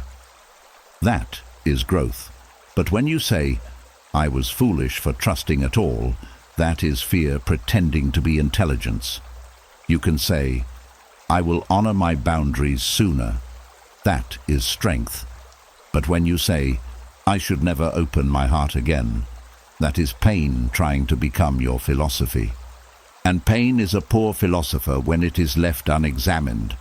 Pain will tell you to close every door because one door led to harm. Pain will tell you to distrust everyone because one person betrayed you. Pain will tell you to stop trying because one attempt failed. Pain will tell you to stay awake because sleep feels too vulnerable. But Stoic wisdom asks you not to let pain become the ruler of your conclusions. A wound can teach you, but it should not be allowed to govern your whole life. This is why preparation must be peaceful to be useful. If your thinking prepares you well, it will eventually bring rest. You will say, I know what I learned. I know what I can do differently. I know what is outside my control. I can stop now. But if your thinking never allows you to stop, then it is not preparation anymore. It is a loop. And the loop does not want wisdom. It wants repetition. The body knows the difference before the mind admits it. When reflection is healthy, the body may feel sober, but not crushed. There may be sadness, but also space. There may be regret, but also direction. But when replay becomes punishment, the body tightens, the stomach knots, the jaw locks, the chest feels heavy, sleep moves farther away. The nervous system starts acting as if the old event is happening again. This is how the mind's attempt to prepare the future steals the body's ability to rest in the present. And without rest, you are not more prepared. You are more fragile. This is the secret most people miss. A tired mind is not a safer mind. A sleepless body is not a stronger body. A heart that keeps being dragged through old pain is not becoming more protected. It is becoming more sensitive to threat, more afraid of uncertainty, more suspicious of peace. So when replaying pain steals your sleep, it is not preparing you for tomorrow. It is weakening the very person who must meet tomorrow. Stoicism teaches that wisdom must serve life. If a thought does not help you live better, act better, choose better, or rest better, then it must be questioned, not hated, not feared, questioned. The mind may say, think about this again. And you may answer, what will this give me that I do not already have? If the answer is only more guilt, more fear, more anger, or more exhaustion, then the thought is not medicine. It is a burden. Tonight, you can begin to separate useful reflection from secret punishment. Useful reflection is brief, honest, and forward-moving. It says, "Here is the lesson." Secret punishment is long, harsh, and circular. It says, "Here is why you should keep suffering." Useful reflection respects your humanity. Secret punishment attacks it. Useful reflection returns you to choice. Secret punishment returns you to shame. And when you notice punishment hiding inside preparation, do not punish yourself for that either. Simply see it. Seeing is the beginning of freedom. You can gently say, "My mind is trying to protect me, but it is hurting me now." That sentence holds compassion and clarity together. It does not make the mind your enemy. It reminds the mind that its method is outdated. Some part of you may have learned to survive by replaying danger. Maybe staying alert once helped you. Maybe studying people's moods once protected you. Maybe overthinking once made you feel less helpless. But what once helped you survive may now be preventing you from sleeping. The Stoic path is not to hate those old patterns. It is to thank them for trying, then stop obeying them when they no longer serve your peace. You can say, "I have learned what I needed from this. I do not need to suffer through it again tonight." Let that be enough. The mind may resist. It may say, "But what if you forget?" You can answer, "Wisdom does not require torment." It may say, "But what if it happens again?" You can answer, "I will meet life with a rested mind, not a punished one." It may say, "But you should have done better." You can answer, "I am doing better now by refusing to harm myself with the past." This is how the loop begins to weaken, not through force, but through a wiser response, not through denial, but through proper use of thought, not through pretending the pain meant nothing, but by refusing to turn pain into a nightly sentence. As you lie here, let your body receive a new message. You do not need to replay the pain to prove you learned. You do not need to stay tense to prove you are careful. You do not need to lose sleep to prove the wound was real. You can carry the lesson without carrying the punishment. You can honor what happened without returning to the suffering. You can become wiser without becoming harder. You can be prepared without being imprisoned. Let the shoulders drop. Let the face soften. Let the breath move slowly. If the mind brings the old pain again and calls it preparation, meet it with calm honesty. Ask, "Is this teaching me, or is this punishing me?" If it teaches, take the lesson gently. If it punishes, let it pass. Tonight is not the hour to whip the soul into wisdom. Tonight is the hour to let wisdom become kind. The past has already given its lesson. Do not let it keep demanding your sleep as payment. And from the last lesson, we learned that replaying pain can disguise itself as preparation while secretly becoming self-punishment. The mind says it is protecting you, but if the replay leaves your body tense, your breath shallow, and your heart heavy, then it is no longer wisdom. It is a loop. So now the practice becomes softer, because once you stop punishing yourself with the past, another question appears in the silence. How do you let the mind become still without forcing the heart to forget? There is a kind of peace that does not ask you to erase what mattered. It does not tell the heart to be silent before it is ready. It does not demand that you forget the face, the loss, the lesson, the wound, or the love that once lived there. It simply teaches the mind to become quiet enough for the heart to breathe. Many people are afraid of stillness because they think stillness means forgetting. They believe that if they stop replaying the memory, they are betraying what happened. If they stop hurting, they are saying the pain was not important.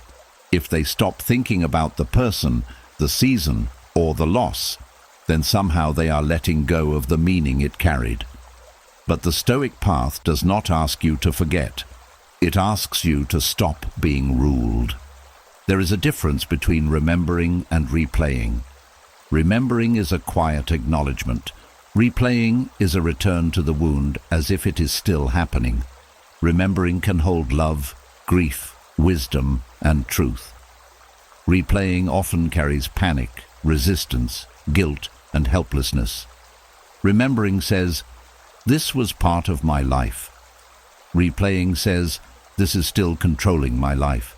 The goal tonight is not to remove memory from the heart. The goal is to remove command from the memory. The heart does not heal well under force.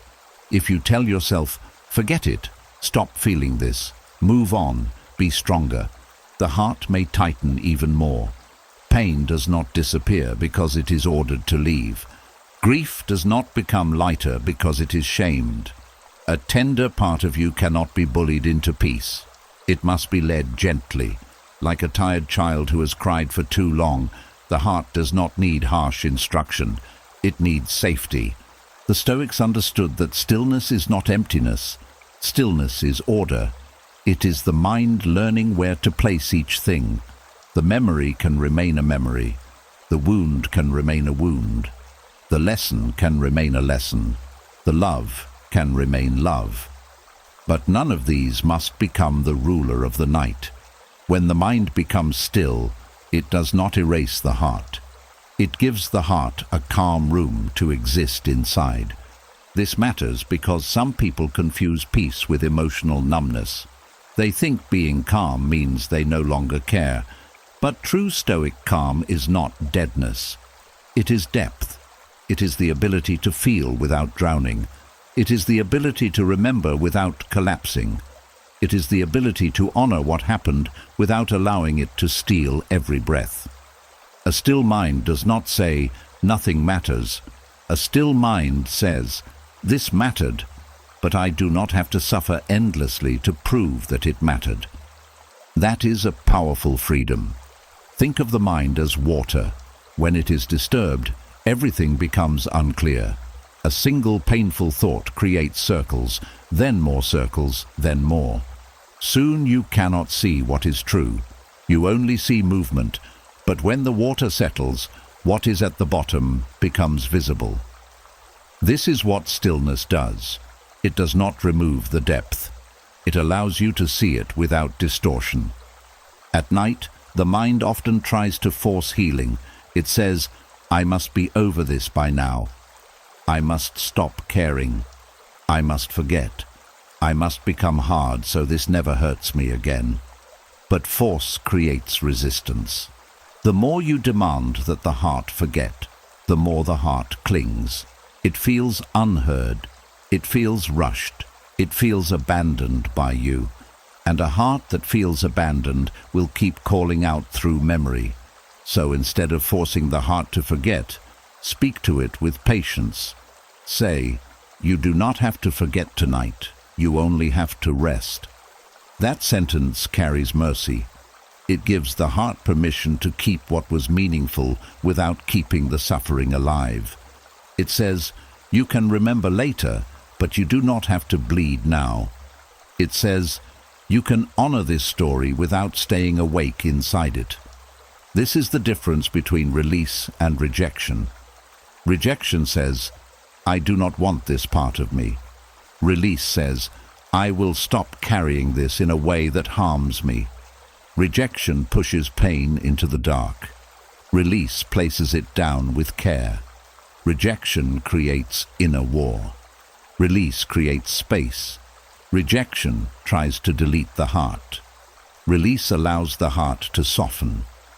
The Stoic way is not to fight emotion, but to guide judgment. You may feel sadness, but you do not need to judge sadness as weakness. You may feel longing, but you do not need to judge longing as a command to return. You may feel regret, but you do not need to judge regret as proof that your life is ruined. You may remember someone, but you do not need to turn that memory into a chain around your sleep. A still mind begins when you stop adding demands to the heart. The heart says, "This hurt." The mind does not need to answer, "Then we must think about it all night." The heart says, I miss what was. The mind does not need to answer. Then we must return to every detail. The heart says, I wish it had been different. The mind does not need to answer. Then we must fight reality until morning. The heart can feel. The mind can remain steady. This is a rare discipline, to let the heart have its sorrow without letting the mind turn sorrow into a storm, to let the heart have its memory without letting the mind build a prison from it, to let the heart have its tenderness without letting fear call tenderness dangerous. Many people become harsh with themselves because they think harshness is strength. But tonight, strength looks different.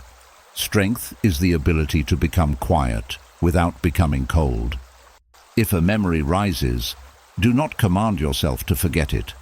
That only makes the memory louder. Instead, allow it to be there without feeding it. You can say, I remember and I remain here. Those words are gentle but firm. They do not deny the heart. They do not worship the memory.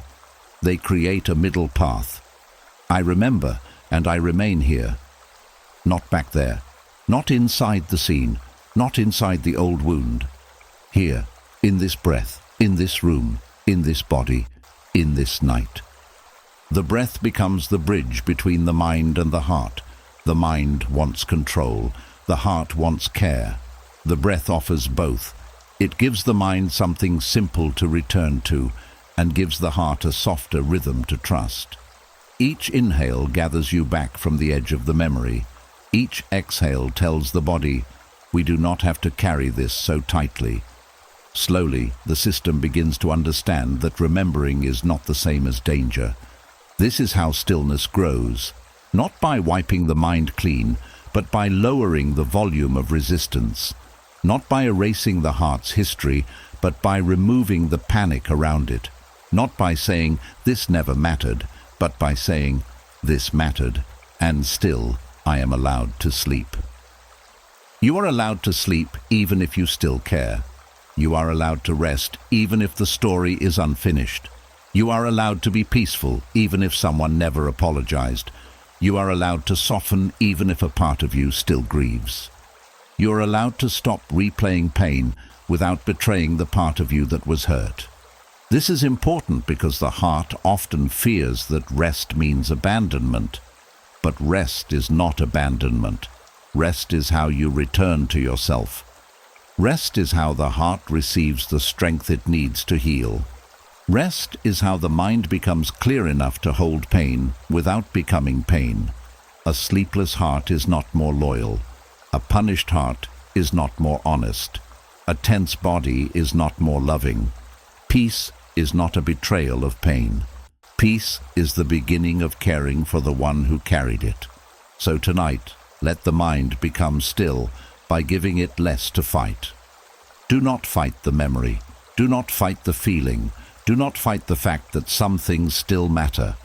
Simply stop turning them into commands. Let memory become memory. Let feeling become feeling. Let breath become breath. Let the body become heavy. Let the heart remain human. If the mind says, forget this, answer gently, no. I do not need to force forgetting. I only need to stop following. If the heart says, this still hurts, answer gently, yes, and we can rest while healing. If the past says, come back, answer softly, not tonight. Tonight I stay with myself. And slowly, the mind learns stillness without violence. The heart learns safety without denial. The body learns that it can sleep without solving every ache. The soul learns that it can honor what happened without living there. That is the quiet Stoic miracle. Not a mind that forgets everything, not a heart that feels nothing, but a person who can lie down in the middle of memory and still choose peace. Tonight, you do not need to erase the past. You only need to stop letting it move your whole inner world. Let the heart remember softly. Let the mind become still gently. Let the night hold what you no longer need to carry awake. And from the last lesson, we learned that the mind can become still without forcing the heart to forget. You do not need to erase what mattered. You do not need to become cold toward your own story.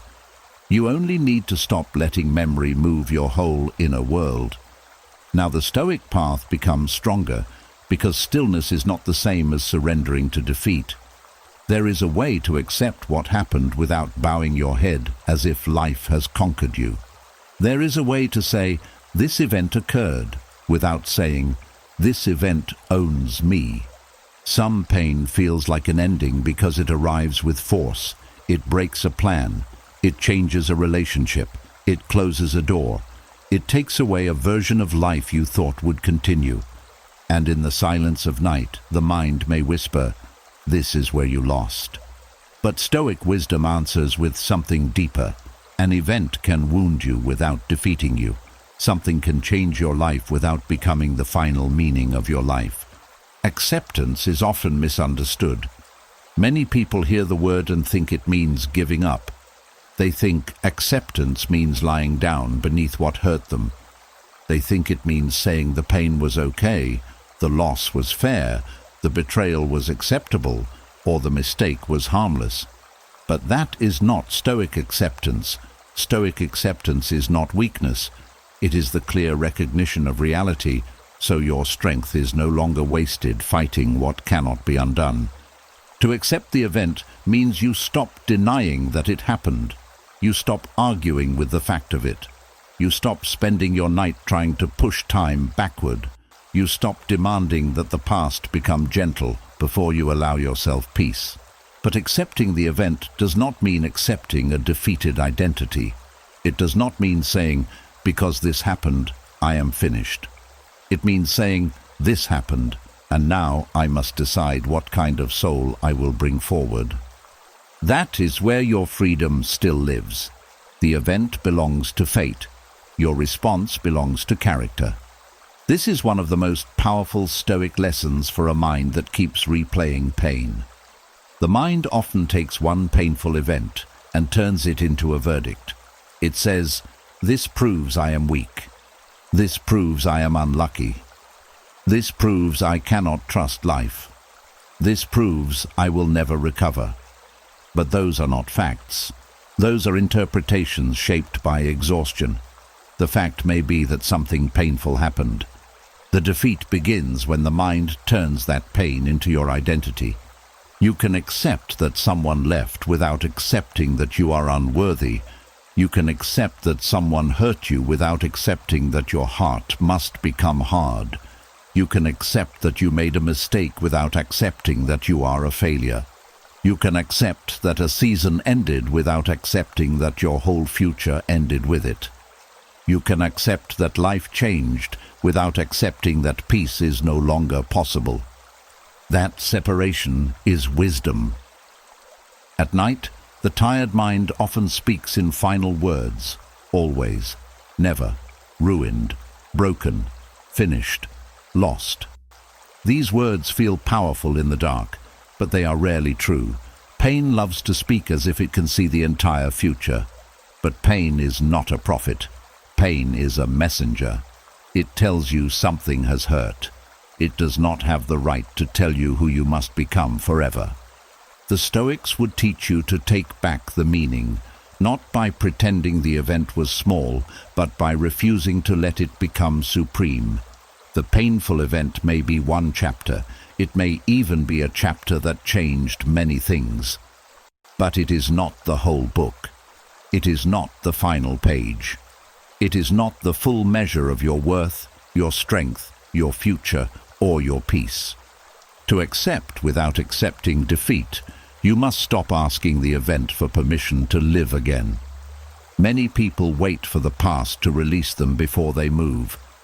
They wait for the apology. They wait for the explanation. They wait for the old version of life to return. They wait until the memory no longer hurts. They wait until they feel completely strong. But sometimes waiting becomes another form of surrender. Not surrender to peace, but surrender to the belief that the pain must approve your healing before healing can begin. Stoic courage says, "I may still hurt, and I can still choose." That sentence is small, but it is full of life. I may still grieve, and I can still breathe. I may still remember, and I can still rest. I may still carry a scar, and I can still walk forward. This is how defeat is refused, not with noise, not with anger, not with pretending to be untouched, but with the quiet decision to keep your inner dignity alive. Acceptance brings you into contact with truth. Defeat tells you that truth has destroyed you, but truth does not destroy the person who meets it with wisdom. Truth may humble you. It may break illusions. It may show you what must change. It may reveal what you can no longer carry. It may ask you to release a dream, a person, a plan, or a version of yourself. But truth also gives you firm ground. Once you stop running from what happened, you can finally begin responding to what is. A person who refuses reality is trapped in the first pain. A person who accepts reality can begin the next step. And before sleep, this matters deeply. The mind cannot rest while it keeps pretending something did not happen. Denial keeps the system tense. Resistance keeps the thoughts circling. But defeat also keeps the body heavy, because it tells the soul there is no reason to rise. Stoic acceptance stands between these two extremes. It says, I will not deny the wound, and I will not become the wound. This is the balanced path. You can let the event be real without making it royal. You can let the memory exist without letting it rule.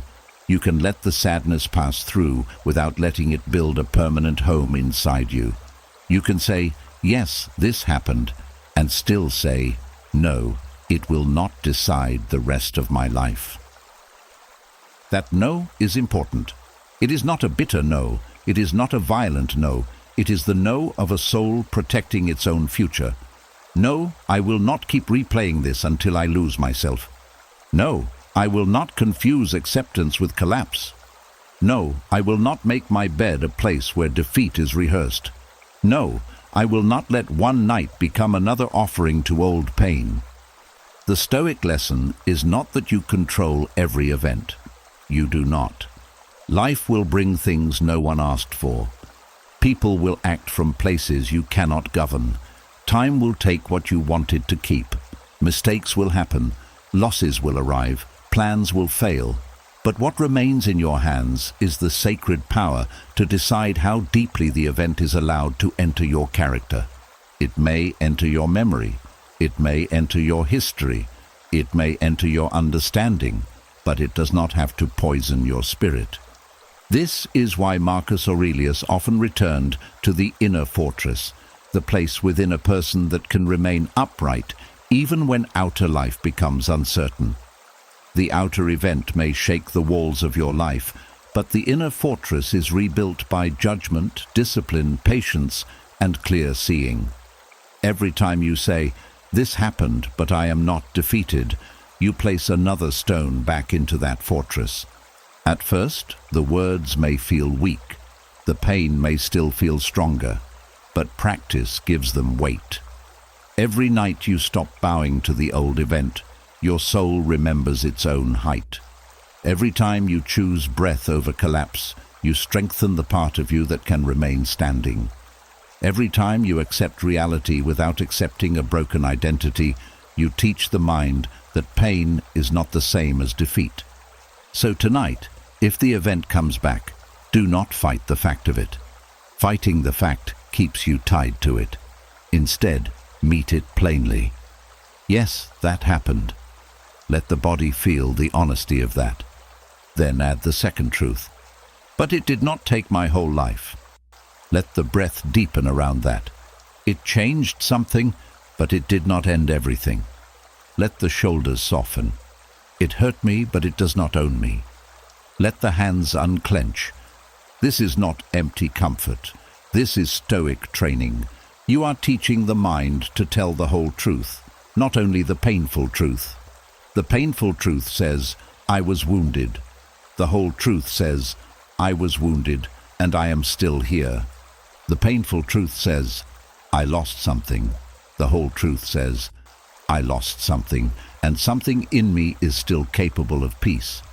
The painful truth says, I fell.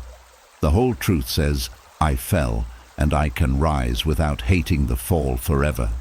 Defeat is often a story the mind writes after pain, but you are allowed to edit that story. You are allowed to refuse its darkest conclusion. You are allowed to stop calling an event your ending when it was only one part of your becoming. As the night grows quieter, let this lesson settle gently. Acceptance is not lying down under the past. Acceptance is putting the past in its proper place, so your life can continue with dignity. You do not have to win back what was lost before you rest. You do not have to understand every detail before you breathe. You do not have to feel victorious tonight. You only have to refuse defeat in the quietest way possible.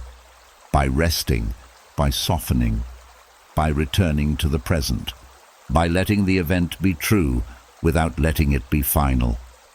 Tonight, accept what happened only as something that happened, not as your name, not as your sentence, not as your future, not as proof that you are done. The event may be part of your past, but defeat does not have to be part of your identity. And from the last lesson, we learned that acceptance is not defeat. You can accept that something happened without accepting that it has the right to own your identity. You can admit the wound without bowing to it as your master. But now the night brings us to a deeper truth, because even when the mind understands acceptance, the soul may still be fighting. And when the soul is still fighting an old battle, sleep cannot enter easily. Rest does not come to a battlefield. Rest comes to a place where the weapons have finally been lowered. There is a tiredness that lives beneath the eyes, beneath the body, beneath the ordinary words people speak during the day. It is the tiredness of someone who has been fighting a war no one else can see. Sometimes the battle ended long ago in the outside world, but inside you, it is still happening. The person is gone, but the argument continues. The season has passed, but the fear remains. The event is over, but your nervous system is still standing guard. You may be lying in bed, wrapped in quiet, but something inside you is still braced, still defending, still explaining, still waiting for the next blow, still trying to win a battle that time has already closed. This is why sleep cannot come. Sleep requires trust. Not perfect trust in the world, not blind trust in people, but a small trust in this moment. A trust that says, right now I can loosen. Right now I can stop defending. Right now I can let the body lay down its armor. But when the soul is still fighting an old battle, it does not trust the night. It treats silence like danger. It treats stillness like weakness. It treats rest like a place where pain might return stronger. The Stoics understood that many people are not disturbed by the present moment itself, but by the war they keep carrying into it. The room may be safe, but the mind remembers a place that was not. The body may be tired, but the soul still believes it must remain alert. The night may be peaceful, but the inner world is still arranged around old conflict. And until that conflict is seen clearly, the body cannot fully understand that the fight is over. Old battles come in many forms. Sometimes it is the battle to be understood by someone who never listened. Sometimes it is the battle to prove you were right to someone who never cared about truth. Sometimes it is the battle to punish yourself for a choice you made with limited wisdom. Sometimes it is the battle to make the past fair. Sometimes it is the battle to become someone who can never be hurt again. And sometimes the deepest battle is simply the fight against feeling what you have carried for too long. But every battle keeps the system awake. The body does not know the difference between a real enemy in the room and an old enemy revived by thought. When the mind returns to the old scene, the body responds. The heart may beat faster, the breath may shorten, the muscles may tighten, the face may harden, the stomach may turn, This is not because you are weak. It is because the body listens to the mind. If the mind says, "We are back there," the body prepares to survive again. So, before sleep can come, the soul must be gently reminded, "You are not back there. You are here. This bed is not the battlefield. This night is not that day. This silence is not the silence that abandoned you. This darkness is not the darkness that trapped you. This breath is not the breath you held while waiting for pain. This moment is new, even if the memory feels old and loud." The Stoic way is to return to what is real now, not what was real then, not what might be real tomorrow. What is real now? The body is resting, the breath is moving, the night is holding you. The past is appearing as a thought, not as an event. The battle is being remembered, not repeated. And the more clearly you see this difference, the more the soul begins to lower its weapons. But the soul may resist. It may say, "If I stop fighting, then what happened wins." This is a common fear. Many people continue inner battles because fighting feels like loyalty to themselves. They believe that staying angry proves they were wronged. Staying tense proves they are careful. Staying awake proves they have not forgotten. Staying guarded proves they are strong.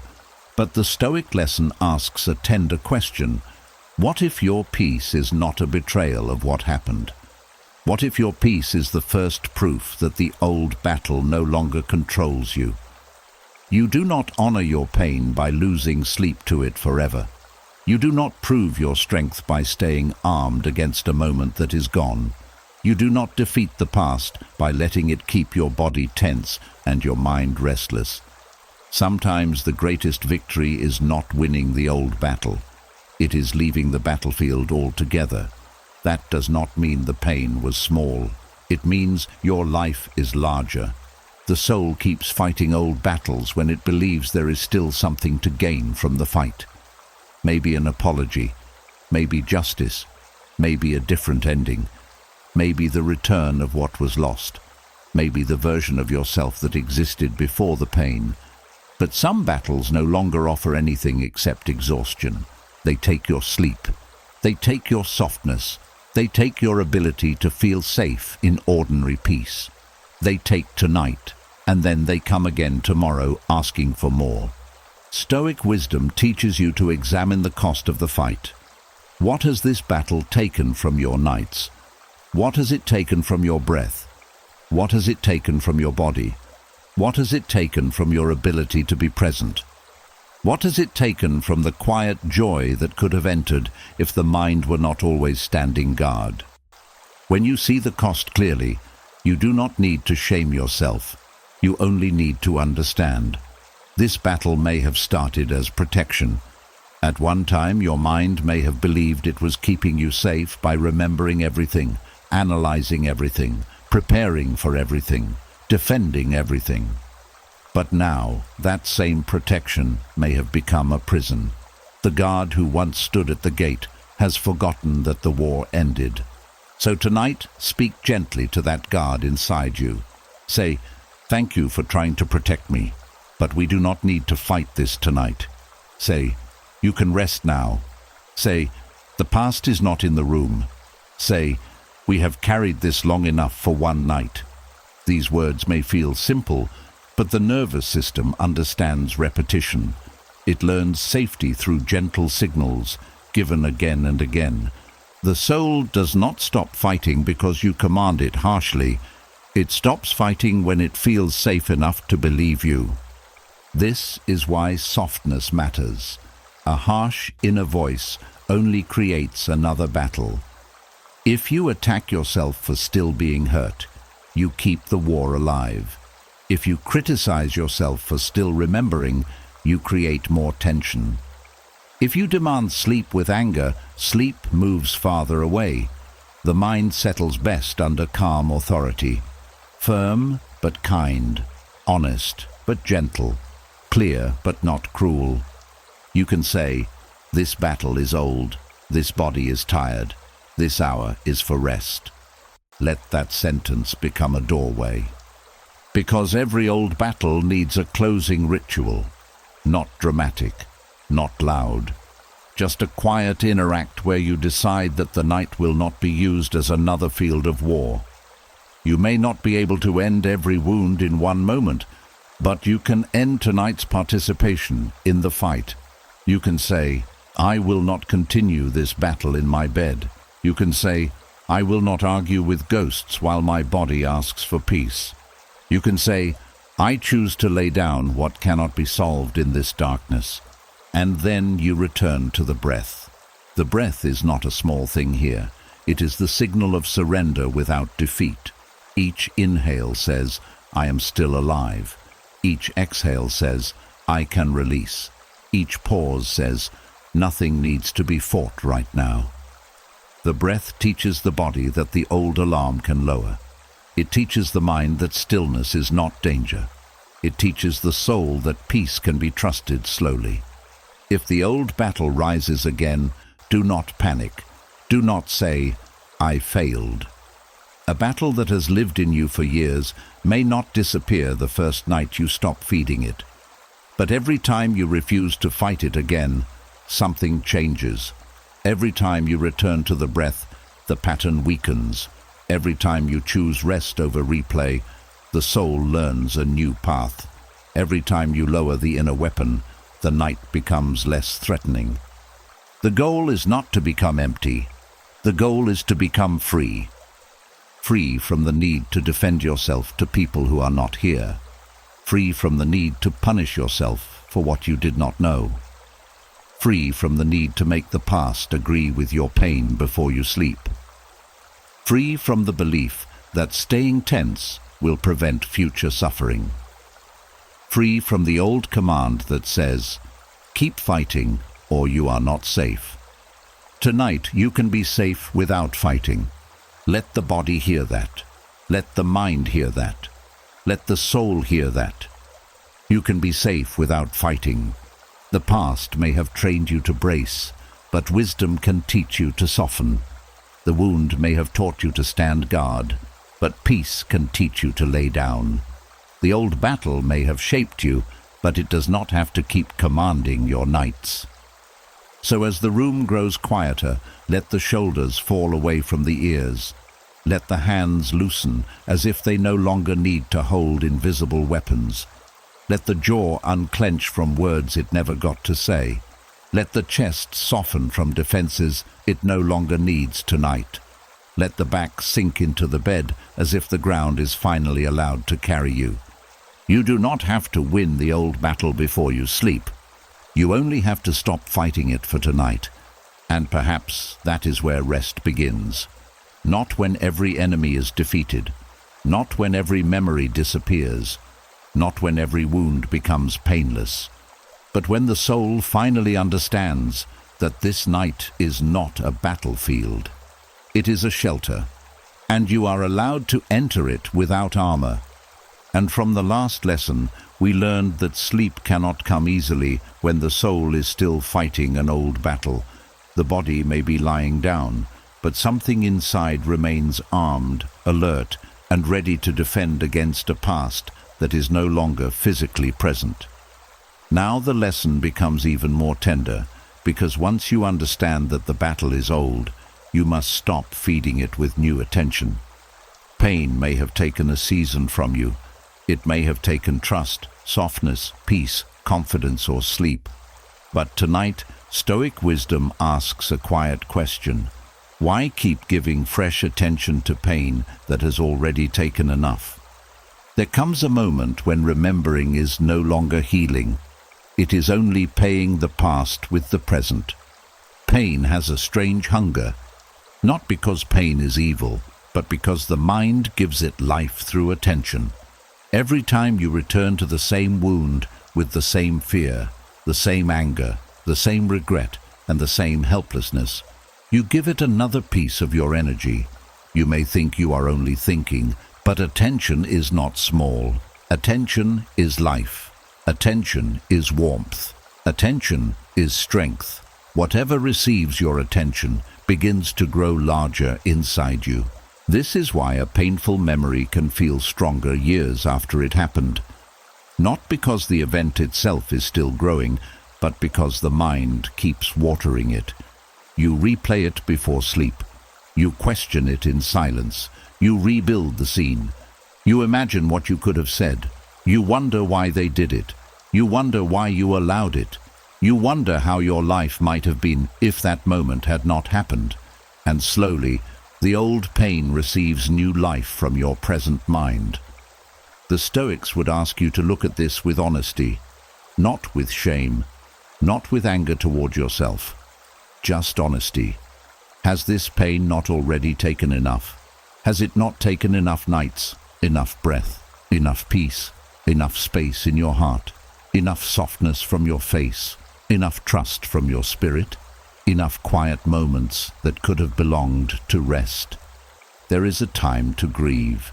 There is a time to reflect. There is a time to understand the lesson. There is a time to feel the wound without pretending.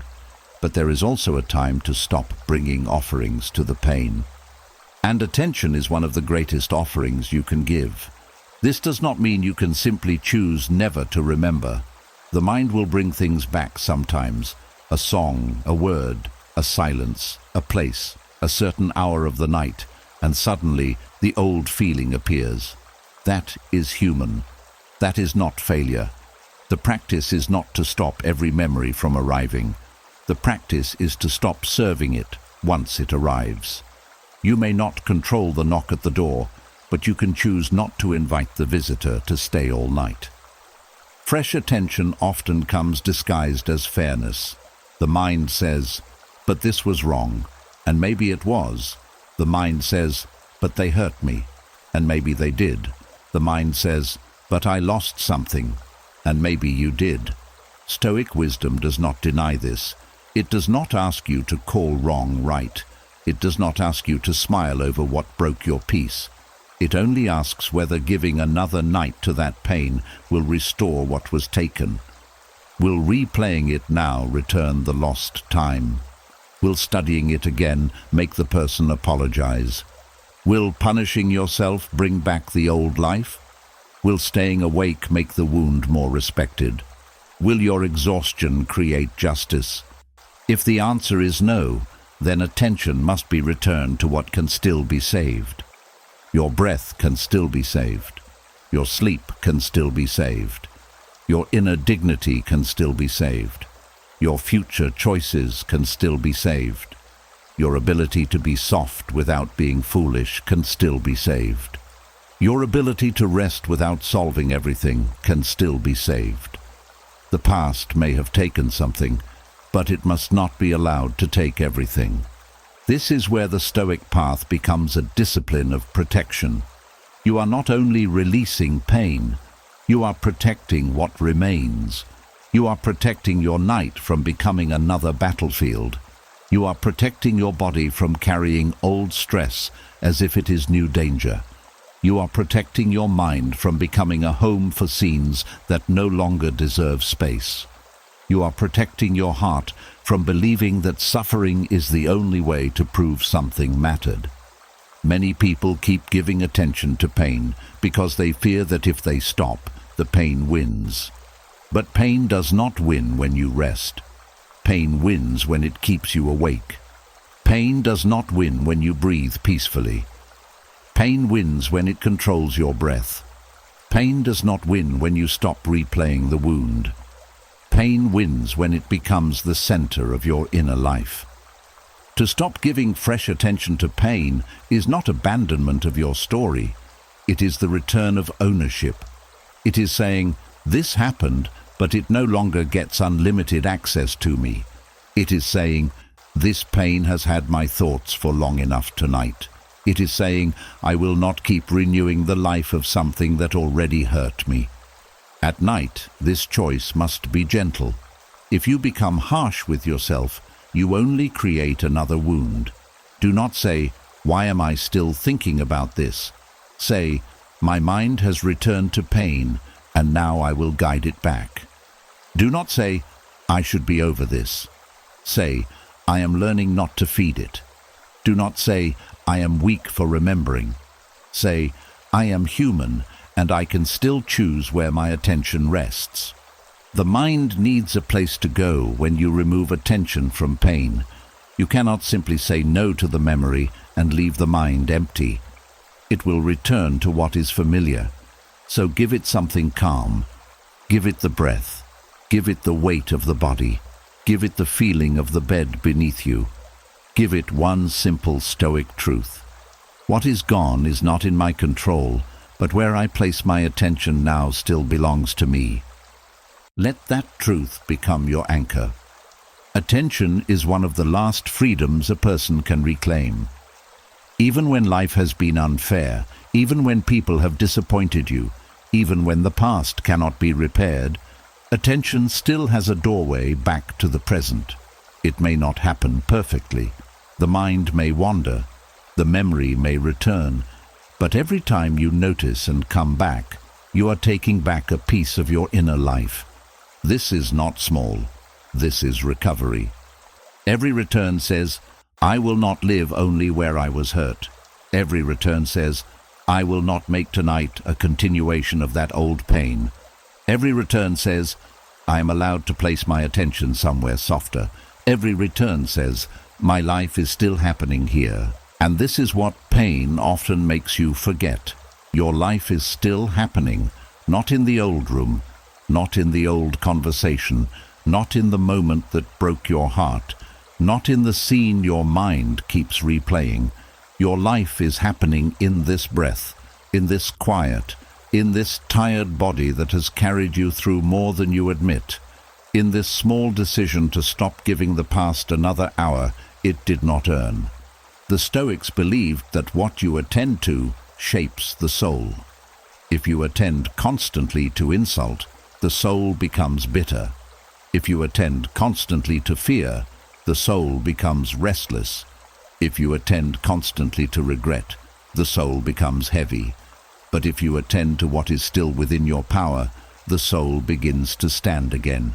If you attend to breath, the body softens. If you attend to wisdom, the mind clears. If you attend to the present, the past begins to lose its false throne. So tonight, when the pain comes asking for fresh attention, do not hate it. Do not wrestle with it. Do not open the whole story again. Simply recognize what is happening. This pain is asking for more of my life. Then answer with calm strength. It has taken enough for tonight. Let the words be simple. It has taken enough. Not because you are denying it, not because it did not matter, not because you are suddenly healed, but because your body deserves mercy, because your mind deserves quiet, because your heart deserves one night where it is not asked to bleed for something already gone. Let the memory stand at a distance. Let it be there without feeding it. Let it pass without pulling your whole attention behind it. Return to the breath. Return to the bed. Return to the weight of your body. Return to the truth that this night is not a place where old pain gets to renew its power. And slowly, attention begins to obey wisdom instead of habit. The pain may still exist, but it receives less of you. The memory may still appear, but it finds fewer doors open. The old wound may still speak, but your whole soul no longer gathers around to listen. This is how the command weakens. This is how rest returns. This is how the past begins to lose the fresh energy that kept it alive. Tonight, do not give new breath to old pain. Do not give new fear to old harm. Do not give new hours to old wounds. Let what has taken enough receive no more than a passing glance, and let your attention, gently and firmly, come home to peace. And from the last lesson, we learned that pain gains new strength when we keep giving it fresh attention. The past may have already taken enough, but the mind can still keep offering it more breath, more focus, more emotion, more life. Now the Stoic practice becomes even more delicate, because the beginning of every replay is often just one thought. One small thought arrives. and if we are not careful, the mind begins building a whole story around it. So tonight, the lesson is simple but life-changing. Let the thought pass before it becomes a world. A thought is often small when it first appears. It is not yet a storm. It is not yet a wound reopened. It is not yet an entire night lost. It may arrive as one sentence, one memory, one question, one face, one regret. But then the mind begins to build. It adds meaning, it adds fear, it adds old pain, it adds future danger, it adds blame, it adds what if, why me, why now, why again.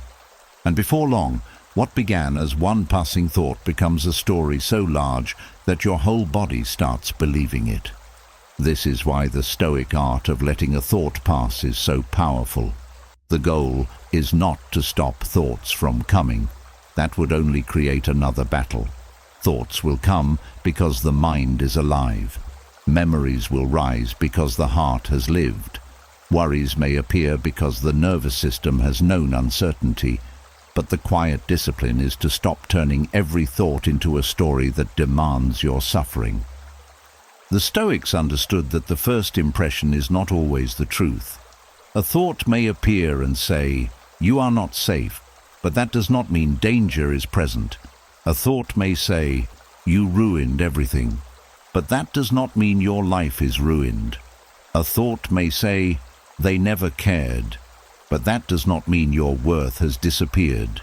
A thought may say, "This pain will never end," but that does not mean the future has already been decided. The thought is only the first knock. The story begins when you open the door and invite it to explain your entire life. At night, this happens quickly because the mind is tired, and a tired mind is often a poor storyteller. It makes everything darker. It takes one worry and turns it into a warning. It takes one mistake and turns it into a sentence. It takes one memory and turns it into proof. It takes one feeling and turns it into fate. This is why you must be gentle but awake before sleep. Not tense, not afraid, just aware enough to notice when the mind begins building a house out of smoke. A thought may come. Why did that happen? If you follow it, the mind may begin searching every corner of the past again. Then it may add, "Maybe I should have seen it." Then, "Maybe I was foolish." Then, "Maybe I cannot trust myself." Then, "Maybe this will happen again." And suddenly, you are no longer with one thought. You are inside a whole painful story. The body tightens because the story feels real. The breath shortens because the story feels urgent. Sleep moves away because the story has convinced the body that there is something to defend against. But the Stoic sleeper learns to stop early. Not after the whole story has formed. Not after the heart is already racing. Not after the mind has spent an hour chasing shadows. Early, at the first sign, a thought appears, and you notice a thought is passing through. That sentence matters. You do not say, "This is truth." You do not say, "This is danger." You do not say, "This is who I am." You say, "This is a thought." And when you name it that way, you remove some of its power. A thought can be seen without being served. This is one of the rarest forms of inner freedom. Most people obey thought automatically.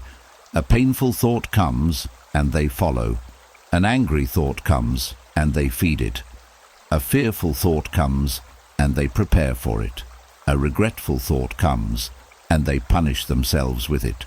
But Stoic wisdom places space between the thought and the response. In that space, you remember that you are not the thought. You are the one who can witness it. The thought may say, "Go back." You can remain here. The thought may say, "Replay it." You can return to the breath. The thought may say, "Build the story." You can let it pass unfinished. That unfinished part is important. The mind loves completion.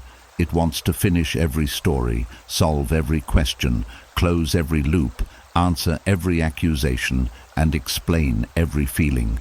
But not every mental story deserves completion. Some stories are traps. Some stories only lead back to pain. Some stories have no useful ending, only more exhaustion. So tonight, practice leaving some thoughts unfinished. Let the mind say, "What if?" and do not finish the sentence. Let it say, "I should have," and do not enter the trial. Let it say, "Maybe they," and do not begin the investigation. Let it say, "Tomorrow might," and do not build the danger. Let it say, "This means," and do not allow it to define your life. The thought may feel incomplete, but your peace does not require every thought to be completed. In fact, peace often begins when you stop completing thoughts that only lead to suffering. This is not avoidance. Avoidance is running from what must be faced. Wisdom is refusing to feed what does not need to grow. If there is a real lesson, it can be met in daylight with a rested mind. If there is a real action, it can be taken when the body has strength. If there is a real conversation, it can happen when you are clear. But the night is not the hour to follow every passing thought into a full emotional journey. The night is for returning, releasing, and letting the soul become still. A thought passing through the mind is like a leaf moving across water. If you do not grab it, it moves on. But if you reach for it, hold it, study it, squeeze it, and ask it to explain the whole river, you disturb the water yourself. Many thoughts would pass naturally if they were not captured by attention. But because the mind grabs them, they stay longer, they grow heavier, they become personal, they become dramatic, they become stories. The Stoic art is to observe without grabbing. You may say softly, "This thought is passing," not "This thought is me," not "This thought is truth," not "This thought needs my whole night," just "This thought is passing." Then bring awareness back to the body. Feel the weight of your shoulders. Feel the softness of your hands. Feel the breath moving in and out. Let the body remind the mind that life is happening here, not inside the story. The body is your anchor, because the body cannot live in yesterday. The body can only be now. The mind may travel into old pain, but the body remains in this room, in this bed, in this breath. When you return to the body, you return from story to reality. The story says, "You are trapped." The body says, "You are lying down." The story says, "Everything is wrong." The breath says, "This moment is still moving." The story says, "You cannot rest." The body says, "I am ready to soften." Let the body tell the truth tonight. The mind may create stories because it is trying to protect you. Do not hate it for that. A mind that has known pain often becomes a storyteller of danger. It says, "Let me explain why this could happen again. Let me show you every reason to stay alert. Let me remind you of every wound so you never become careless." But protection without wisdom becomes suffering. A guard who never sleeps eventually becomes part of the prison. So speak gently to the mind. "Thank you for trying to protect me, but we are not building that story tonight." There is calm authority in that. Not anger, not force, just a quiet decision. We are not building that story tonight. You may need to repeat it many times. That is okay. Every repetition is training. Every return is practice. Every time you let a thought pass without building around it, the mind learns that thoughts do not have to become worlds. It learns that the first sentence does not have to become a chapter. It learns that not every memory needs a movie. It learns that not every feeling needs a courtroom. And slowly the inner space becomes cleaner, not empty but cleaner. Thoughts may still move, but they do not stick as easily. Memories may still pass, but they do not become chains as quickly. Feelings may still rise, but they do not turn into commands. This is the quiet beauty of Stoic sleep practice. You are not trying to become a lifeless person. You are becoming a free person. A person who can experience thought without being carried away by it. A person who can feel pain without constructing a prison around it. A person who can let the mind speak without believing every word must be obeyed. Tonight, when a thought comes, give it room to pass. Do not crowd it with fear. Do not decorate it with meaning. Do not attach 10 old wounds to it. Do not give it the power to name your future. Let it be simple. Let it be temporary. Let it be only a movement in the mind. You can say, a thought has come. A thought can go. Then breathe. Again. A thought has come. A thought can go. Then soften. Again. A thought has come. A thought can go. Then rest. This is how you stop building stories around pain. Not by destroying the mind, but by training attention. Not by hating memory, but by refusing exaggeration. Not by forcing silence, but by letting each thought lose momentum when it receives no new fuel. And as the night grows deeper, you may notice something gentle happening. The thoughts still pass, but they no longer gather into a storm. The mind still moves, but it no longer drags the whole heart behind it.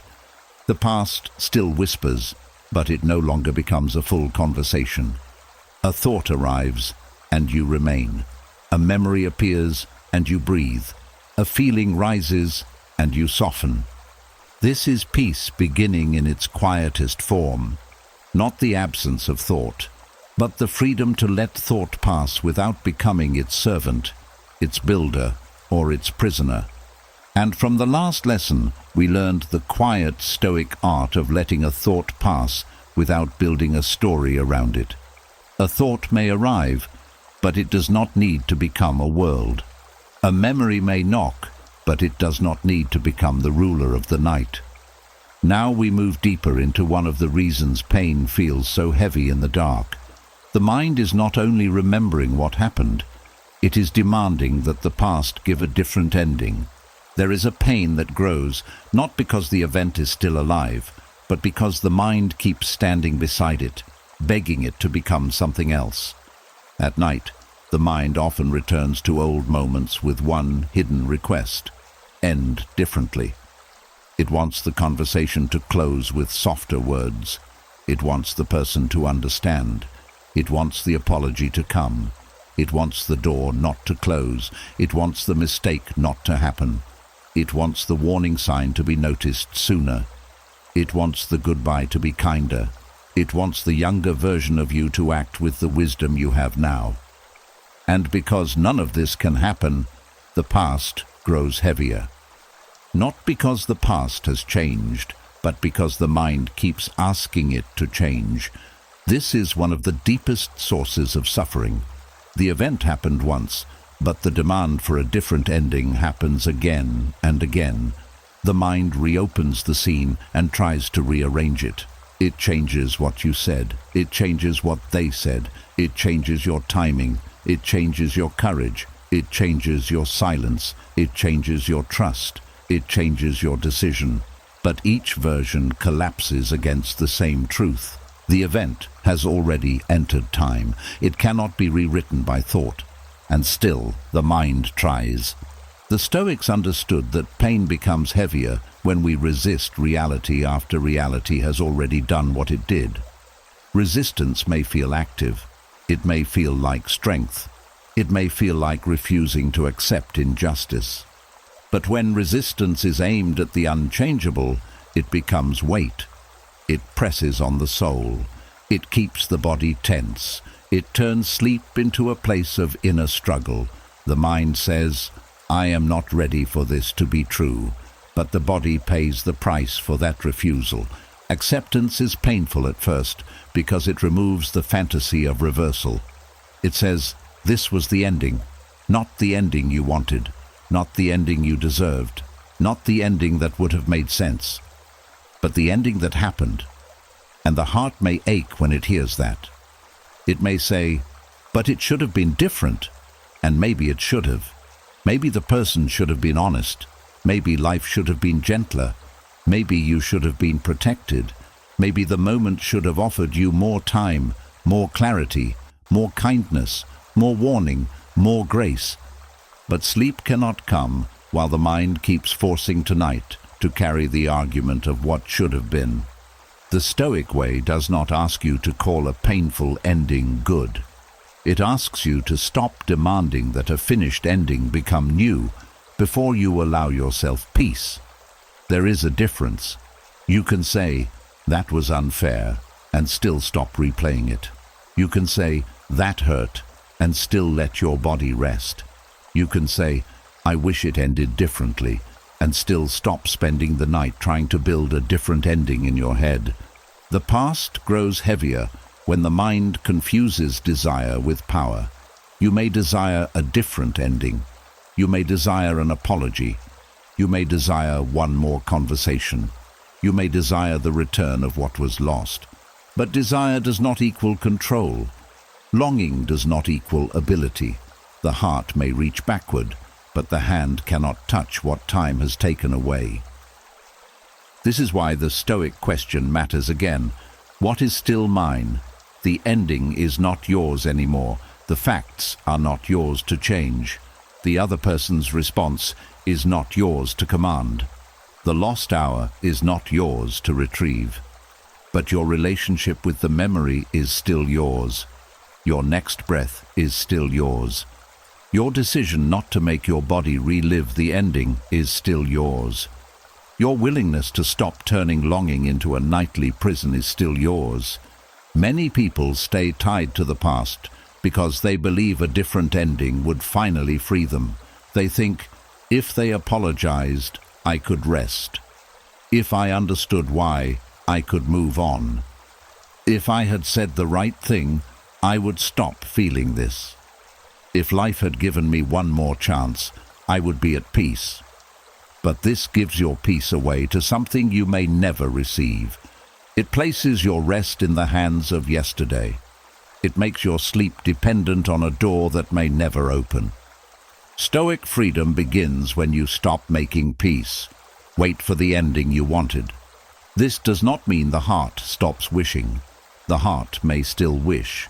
It may still feel the ache of what could have been.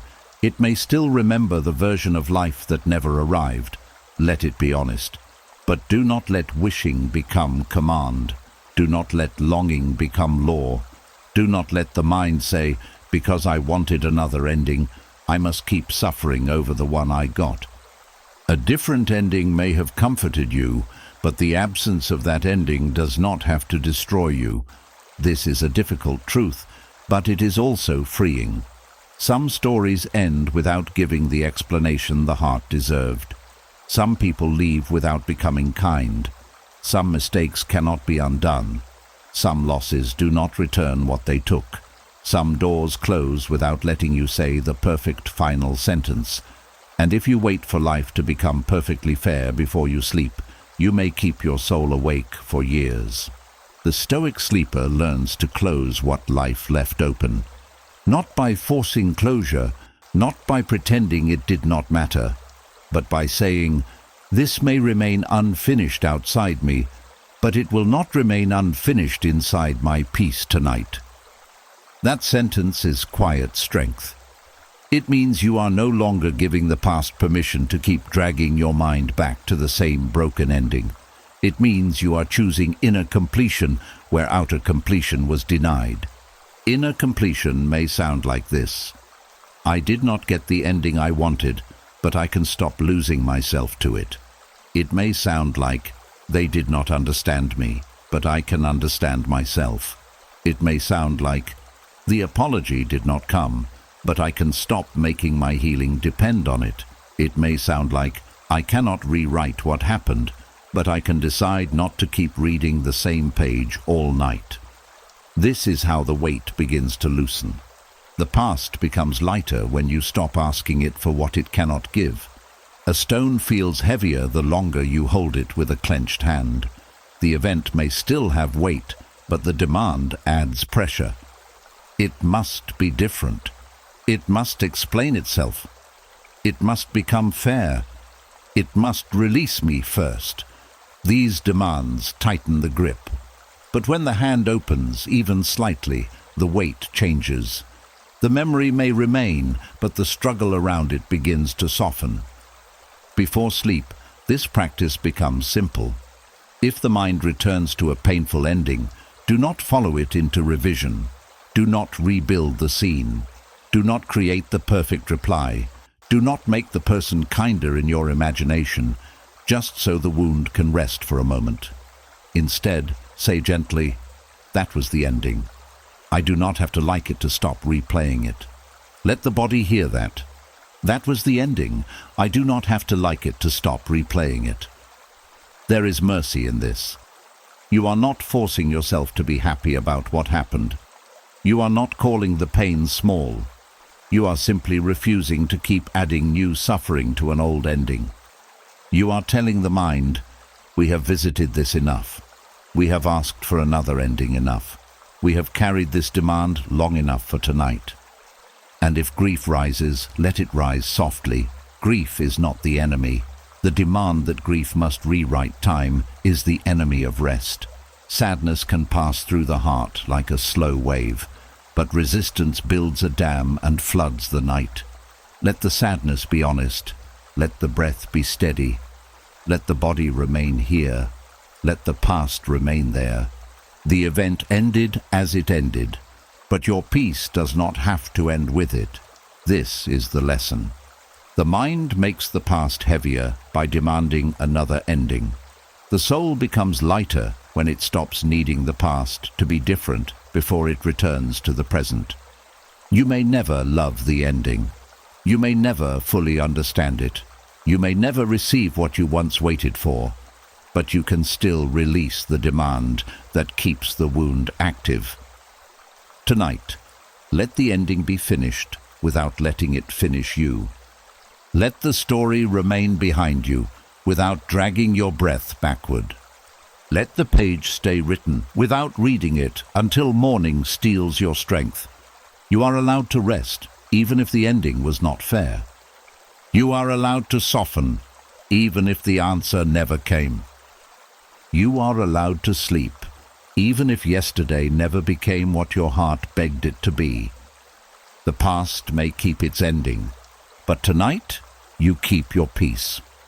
And from the last lesson, we learned how to release the need to understand everything before rest. The mind may still want answers, but the body cannot keep paying the price for questions the night cannot solve. Now we move into another quiet wound, one that keeps many people from sleeping peacefully. Sometimes memory returns, and because it returns, you think it means you are still broken. But Stoic wisdom asks you to see this clearly. Remembering pain is not proof that pain still owns you. There is a cruel misunderstanding that happens inside the tired mind. A memory rises, and immediately you judge yourself for having it. You think, "Why is this still here? Why am I not over this? Why does this still affect me? Why does one thought still have this much power?" And before you even deal with the memory, you are already wounded by your reaction to it. The pain appears once, but the judgment doubles it. This is how memory becomes mistaken for brokenness. A memory is not always a sign that you are trapped. Sometimes it is only the mind showing you something that once mattered. Sometimes it is a sign that the brain has stored a strong emotional event. Sometimes it is the body remembering what the mind tried to move past too quickly. Sometimes it is an old echo, not a new injury. But when you treat every returning memory as proof that you are still damaged, you turn a natural movement of the mind into an accusation against your soul.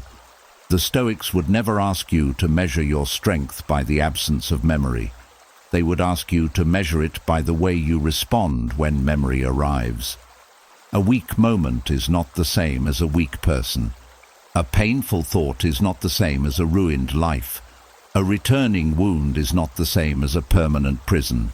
What matters is not whether the memory appears.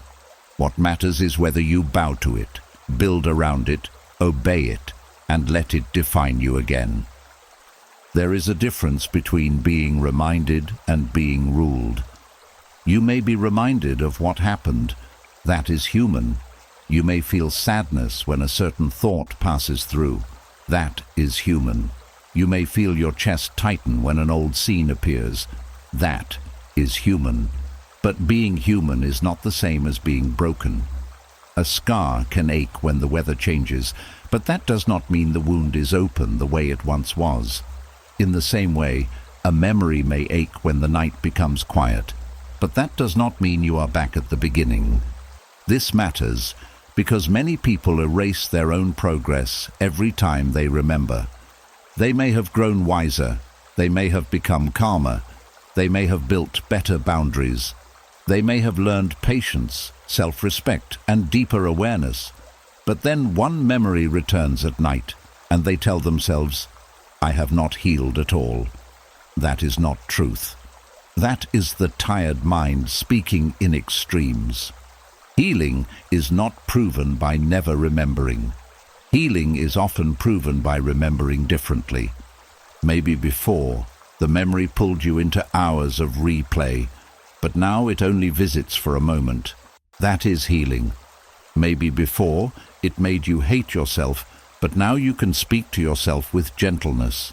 That is healing. Maybe before, it made you want to fight yesterday all over again, but now you can say, "This belongs to the past." That is healing. Maybe before, it controlled your whole night, but now you return to the breath after a few minutes. That is healing. Do not let the mind dismiss quiet progress, because it is not dramatic. The Stoic path is built through small inner victories. A calmer response, a softer breath, a shorter replay, a kinder judgment, a stronger boundary, a quicker return to the present. These things may not look powerful from the outside, but inside the soul, they are acts of freedom. Every time you remember pain without becoming pain, something in you is being restored. The memory may say, "You are still broken," but Stoic wisdom answers, "No, I am still learning how to be free." This is important before sleep because the night can make every thought feel more final than it really is. In the dark, a memory can feel like a verdict. A tear can feel like failure. A heavy heart can feel like proof that nothing has changed. But the night is not always a fair judge. The tired mind often confuses sensitivity with weakness. It confuses grief with defeat. It confuses remembrance with relapse.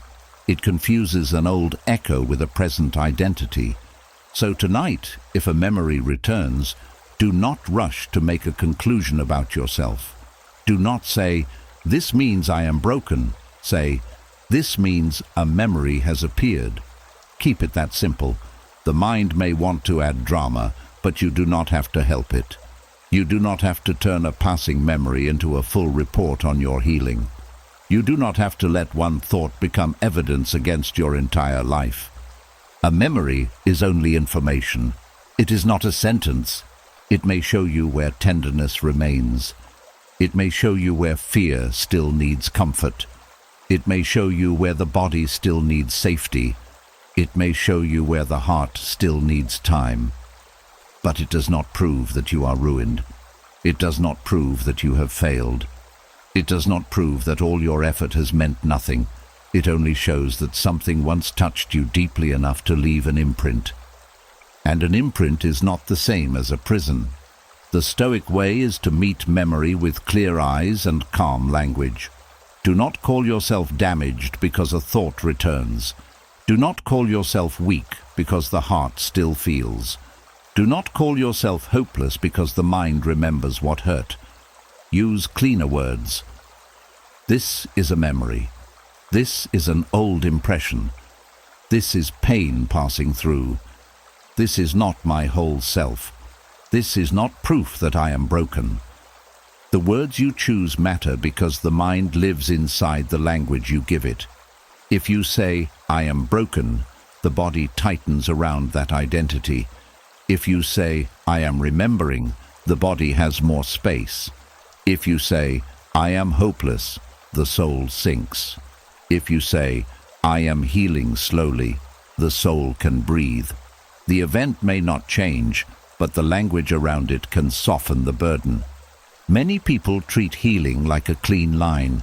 They think one day the pain should vanish completely, and if it returns, something has gone wrong. But healing is often more like the tide.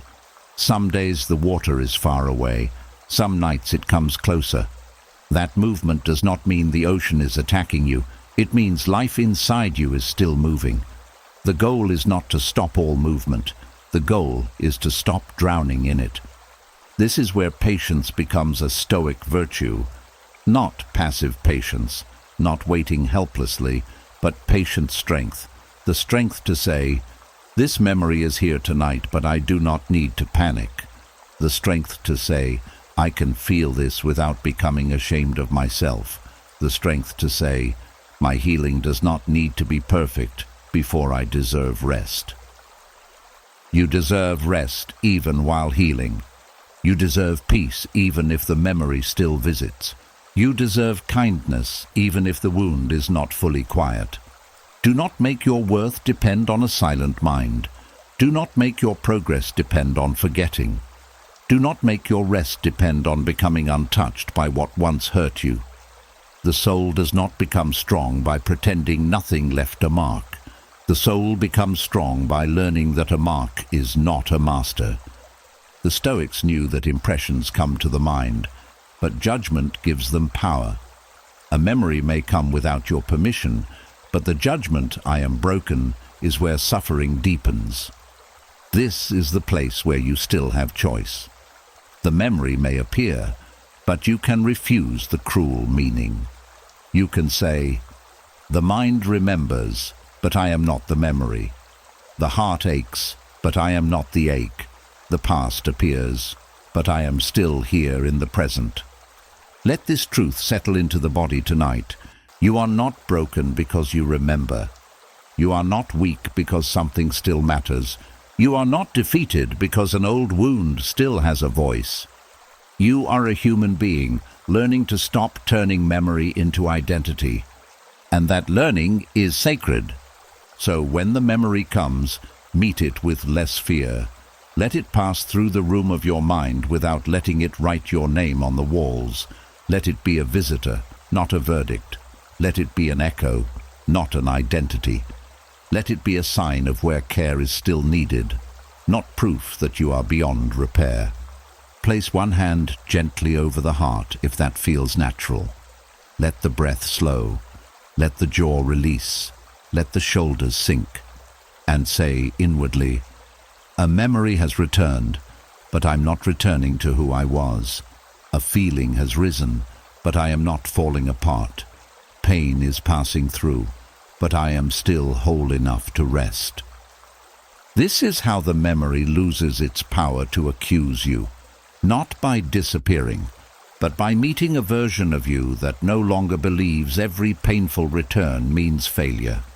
Tonight, let memory be memory. Let healing be slow if it must be slow. Let the heart be human. Let the mind grow quiet. And let yourself rest without needing to prove you are healed by forgetting what once hurt. And from the last lesson, we learned that memory is not proof that you are broken.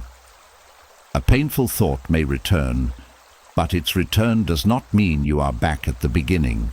It does not mean healing has failed. It does not mean the wound is still your master. Now the lesson turns toward one of the deepest reasons painful thoughts keep coming back. The mind begins to believe that if it can control the memory, control the meaning, control the future, control every possible danger, then it will finally be healed. But healing and control are not the same thing. There is a quiet trap inside the wounded mind. It says, if I can understand it perfectly, I will be safe. If I can predict every danger, I will be safe. If I can prevent every mistake, I will be safe. If I can control how I feel, what I remember, what others do, and what tomorrow brings, then I will finally rest. But the more the mind reaches for control, the less peace it finds. Painful thoughts often return because the mind is still trying to manage what hurt it. It wants to master the pain by thinking about it. It wants to tame the wound by replaying it.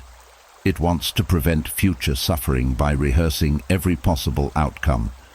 And at first, this can feel wise. It can feel careful. It can feel like emotional discipline. But underneath it, there is fear wearing the mask of preparation. The Stoics taught that freedom begins when we separate what is in our control from what is not. But a wounded mind often does the opposite. It tries to control what belongs to fate, other people, the past, and the unknown. It tries to control whether someone regrets hurting you. It tries to control whether the past makes sense.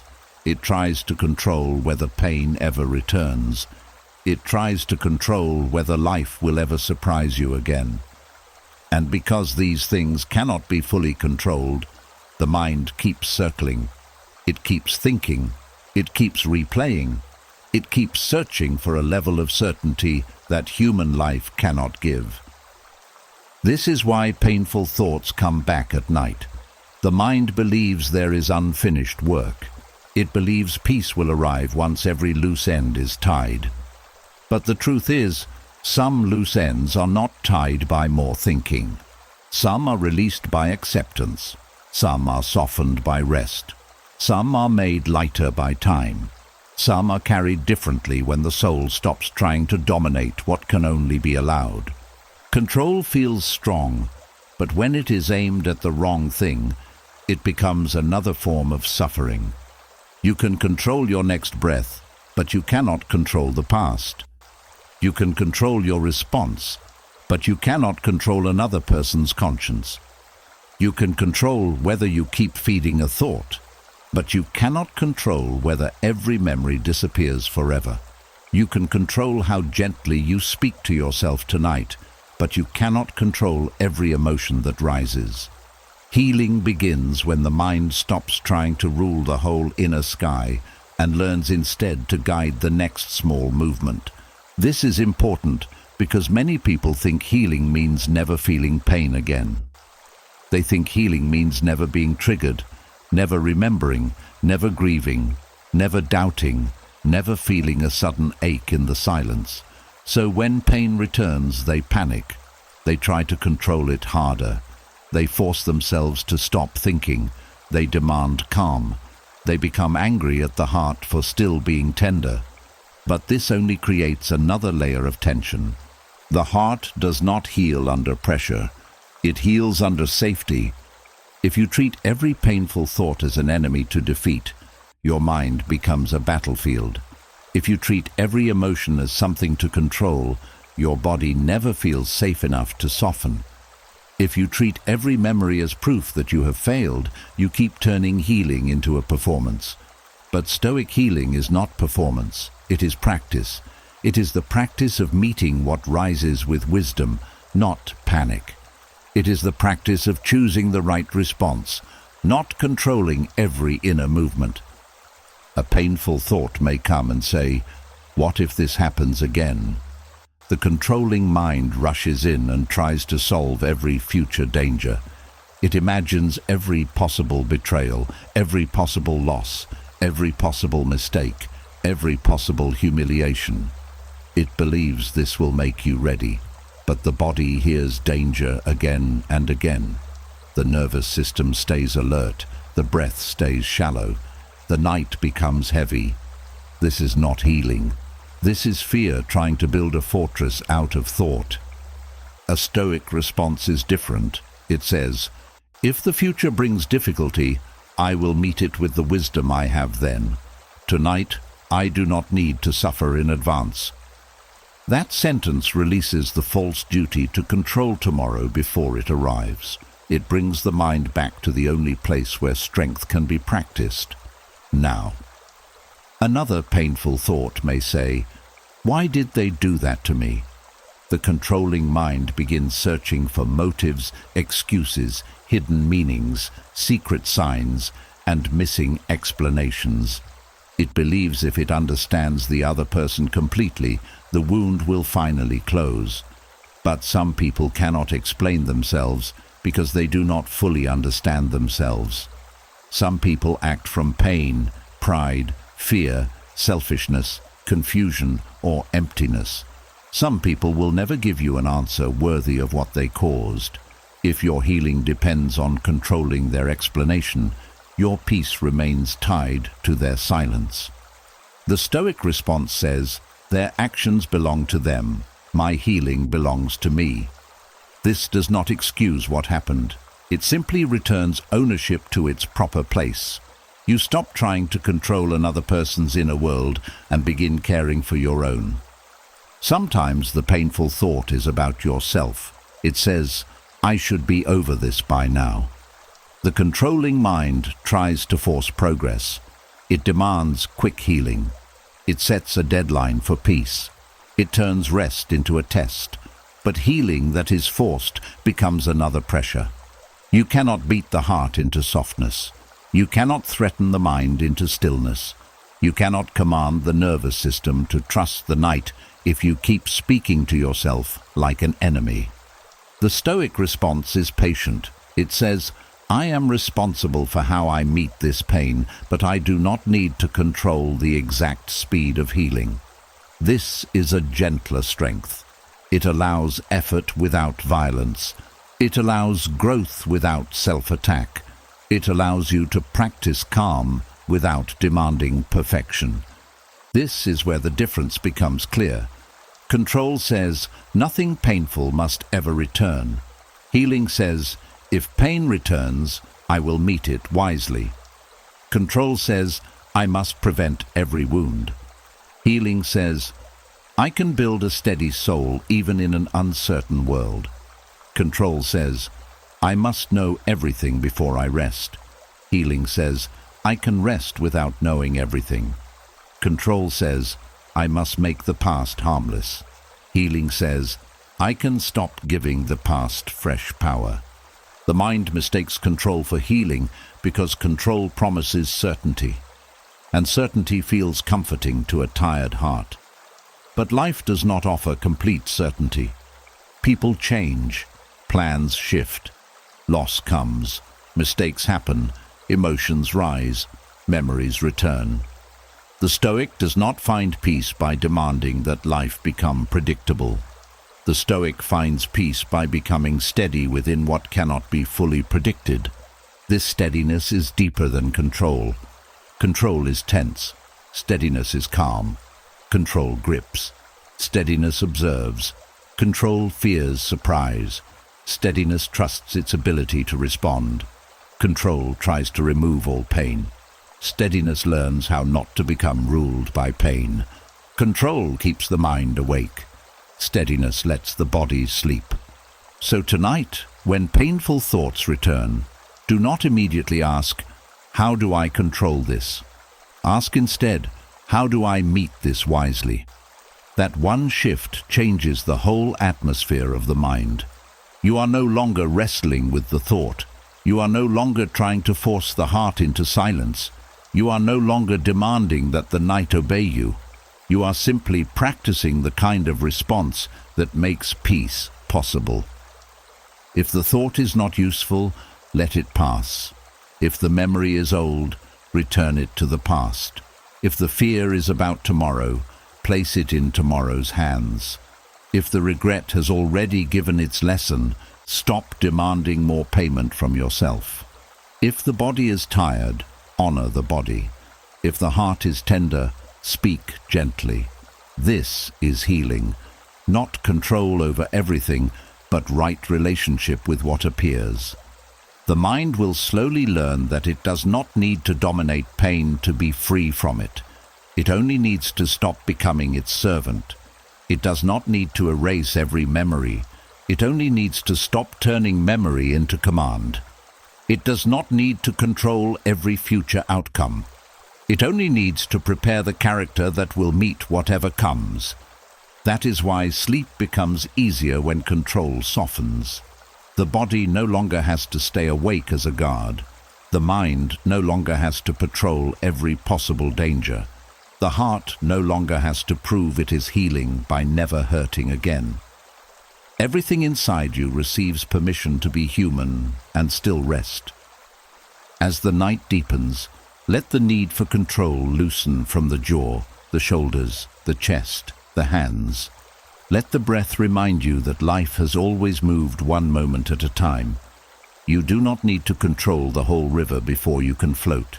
You do not need to understand the whole sky before you can close your eyes. You do not need to master every pain before you can sleep. Say softly within yourself, I do not need control to be safe tonight. I need presence. I need wisdom. I need rest. Let that truth settle.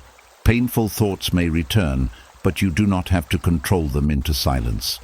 You only have to stop mistaking control for healing. Healing is quieter, it is kinder, it is steadier. It is the moment you stop gripping the wound and begin caring for the one who carried it. Tonight, release the need to control what already passed. Release the need to control what has not arrived. Return to what is here, your breath, your body, your choice, your peace. And from the last lesson, we learned that painful thoughts often return when the mind mistakes control for healing. The mind tries to manage everything, prevent everything, explain everything, and master every possible outcome before it allows the body to rest. But now the lesson becomes more personal, because one of the strongest forms of control is self-judgment. The mind brings an old mistake to the pillow, places it in front of you, and begins the trial again. The night becomes quiet, but inside, the courtroom opens. There is a pain that does not come from the mistake itself anymore, but from the way you keep sentencing yourself for it. You lie down to sleep, but the mind calls the past to the stand. It brings evidence. It brings shame. It brings the words you should have said, the choice you should have made, the warning you should have noticed, the silence you should have broken, the boundary you should have held, the person you should not have trusted, the door you should have closed sooner. And before you know it, your pillow is no longer a place of rest. It has become a courtroom where you are both the accused and the judge. This is why sleep becomes difficult. A courtroom is not built for peace. It is built for argument, defense, proof, blame, and punishment. When the mind turns the night into a trial, the body cannot soften. The shoulders stay tight. The chest stays heavy. The breath stays shallow. The face holds tension as if someone is watching. But no one is there. Only you, lying in the dark, trying to defend yourself against a version of you that no longer exists. The Stoic way asks you to see the difference between learning from a mistake and putting yourself on trial for it forever. Learning is clean. It has direction. It says, this happened. This is what I now understand. This is how I will act differently. But self-trial is endless. It says, how could you? Why did you? What is wrong with you? Why were you so blind? Why were you so weak? Learning gives the soul a path. Self-trial gives the soul a sentence. And many people mistake the sentence for wisdom. They think if they keep judging themselves, they are being responsible. They think if they keep replaying the mistake, they are proving that they care. They think if they keep losing sleep over it, they are paying the debt. But guilt without growth does not purify the soul. It only exhausts it. Shame does not make the past better. It only makes the present darker. Punishing yourself at night does not repair what happened. It only makes tomorrow harder to meet with clarity. The Stoics were not against responsibility. They believed deeply in character, discipline, honesty, and correction. But they also understood that once a lesson has been taken, endless self-attack becomes useless suffering. If something can be repaired, repair it. If an apology is needed and possible, give it with humility. If a pattern needs changing, change it with courage. If wisdom has been gained, carry it forward. But if the only thing left is to lie in bed and beat your spirit for what cannot be changed, then the mind has left the path of virtue and entered the habit of cruelty. There is no virtue in being cruel to yourself. This is a truth many tired hearts need to hear. Cruelty toward yourself is not discipline. It is not wisdom. It is not strength. It is not maturity. Discipline corrects. Cruelty condemns. Wisdom teaches. Shame traps. Strength rises after seeing the truth. Self-hatred keeps you kneeling in front of it. The Stoic path is not to pretend you never made mistakes. It is to stop making your whole identity kneel before one mistake. You are allowed to admit, "I was wrong," without adding, "I am worthless." You are allowed to admit, "I failed there," without adding, "I am a failure." You are allowed to admit, "I did not know enough then," without adding, "I should never trust myself again." You are allowed to carry the lesson without carrying the whip. Before sleep, this matters deeply, because night makes old mistakes look larger than they are. In the dark, the mind removes context. It forgets how tired you were. It forgets what you did not know. It forgets how much pressure you were under. It forgets the fear, the confusion, the hope, the loneliness, the limited wisdom, the human weakness of that moment. It shows you the mistake as if you were standing above your younger self with perfect knowledge. But you were not above the moment then. You were inside it. And people inside a moment do not always see clearly. This does not excuse everything. It simply tells the whole truth. You made the choice with the mind you had then. You spoke with the pain you carried then. You stayed with the hope you believed then. You trusted with the innocence you still had then. You reacted with the nervous system you had then. You did what you did from the level of awareness available to you at that time. Now you see more because time has taught you. But it is unfair to punish the old version of yourself for not having the wisdom that only came after the pain. The Stoic way is to turn the courtroom into a classroom. A courtroom asks, "Who is guilty?" A classroom asks, "What can be learned?" A courtroom wants punishment. A classroom wants understanding. A courtroom freezes you in the worst moment. A classroom allows you to grow beyond it. Tonight, if an old mistake comes, do not let the mind bring out the judge's chair. Bring out the teacher's chair instead. Ask gently, "What did this teach me?" Not, "How can I suffer for this again?" Ask, "What value was missing? What boundary did I ignore? What fear was leading me? What desire made me blind? What wisdom do I now carry?" When the lesson is clear, let the trial close. Do not keep questioning the witness after the truth has already spoken. Some mistakes need action. If something can still be made right, let tomorrow hold that action. Write it down if you must. A simple sentence. I will address this when I am rested. Then release the case for the night. The body does not need to stay awake to prove your sincerity. A rested person can repair more wisely than a punished person. A calm mind can speak better than a guilty mind.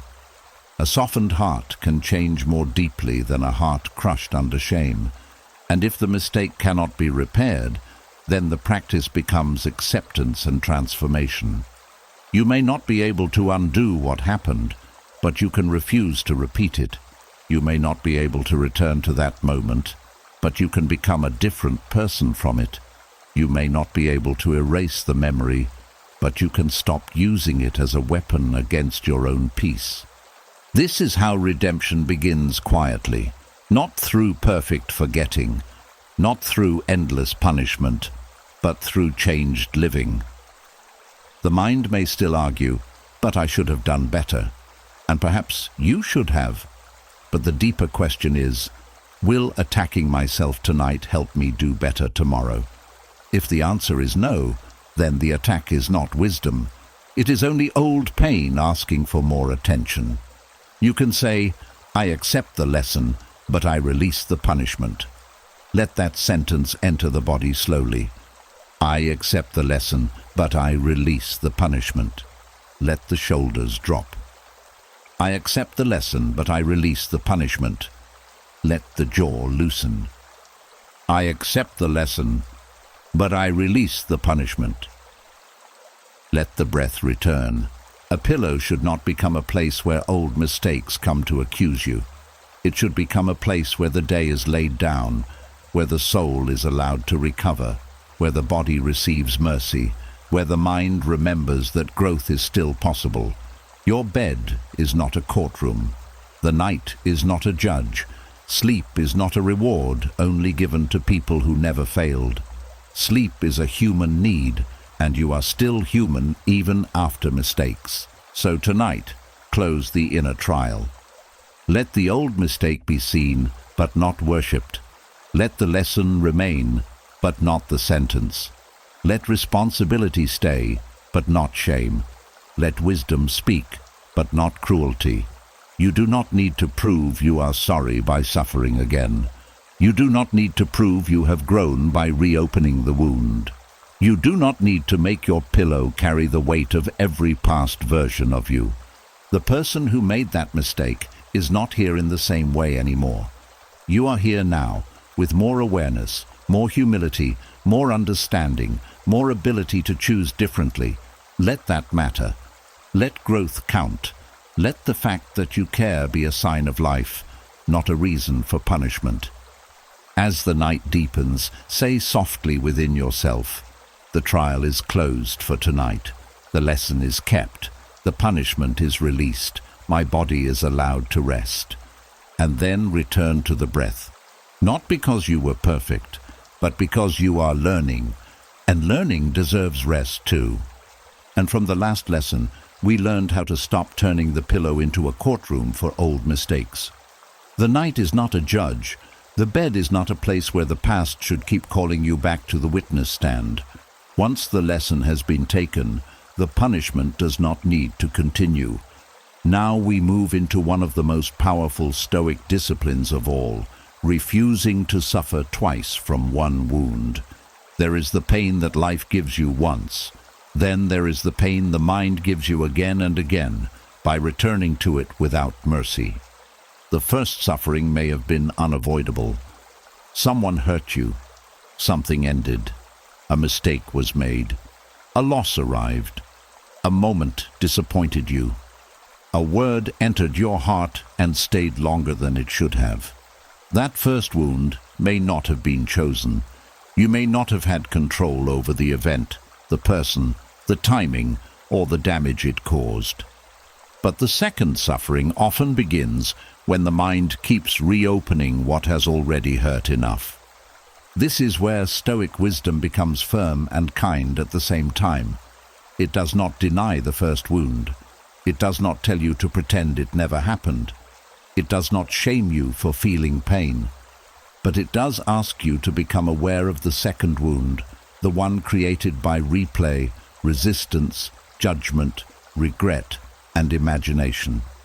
The event may have wounded you once, but the mind can wound you every night if it keeps dragging the same pain into the present. To suffer twice from one wound means to let an old event keep taking new life from you. It means the person hurt you then, and now the memory hurts you again. The mistake happened then, and now the shame punishes you again. The rejection happened then, and now the judgment says you are unworthy again. The loss happened then, and now the mind keeps making every quiet night a place where absence becomes fresh again. This is not your fault. It is a pattern, and patterns can be changed with practice. The Stoics understood that human beings cannot always prevent pain, but they can learn to reduce unnecessary suffering. There is the arrow that life shoots, and then there is the arrow we shoot into ourselves by how we interpret, replay, and resist what happened. The first arrow may be pain. The second arrow is the story that says, "This will define me forever." The first arrow is the wound. The second arrow is the belief that the wound is now your whole identity. Tonight, The discipline is to refuse the second arrow. That refusal is not cold, it is not hard, it is not pretending, it is an act of protection. It says, I have already felt this pain, I will not keep giving it new chances to break my peace. It says, this wound has already taken enough, I will not volunteer another night to it. It says, what happened may belong to my story, but it will not keep feeding on my sleep. Many people suffer twice because they think repetition will bring control. They replay the wound because they believe the mind might discover something new, a missing sign, a hidden motive, a better response, a way to prevent all future pain. But after the lesson has been found, repetition does not heal. It only keeps the body living under the shadow of the same event. It turns memory into a weapon. It turns reflection into punishment. It turns the past into something that keeps happening inside you. This is why the Stoic practice asks you to pause and ask, is this pain teaching me something new, or is it only making me suffer again? If it is teaching, receive the lesson with humility. If it is only repeating, release it with discipline. Not because you are denying the pain, but because you are refusing to let the same wound collect payment forever. There is a great difference between honoring pain and renewing pain.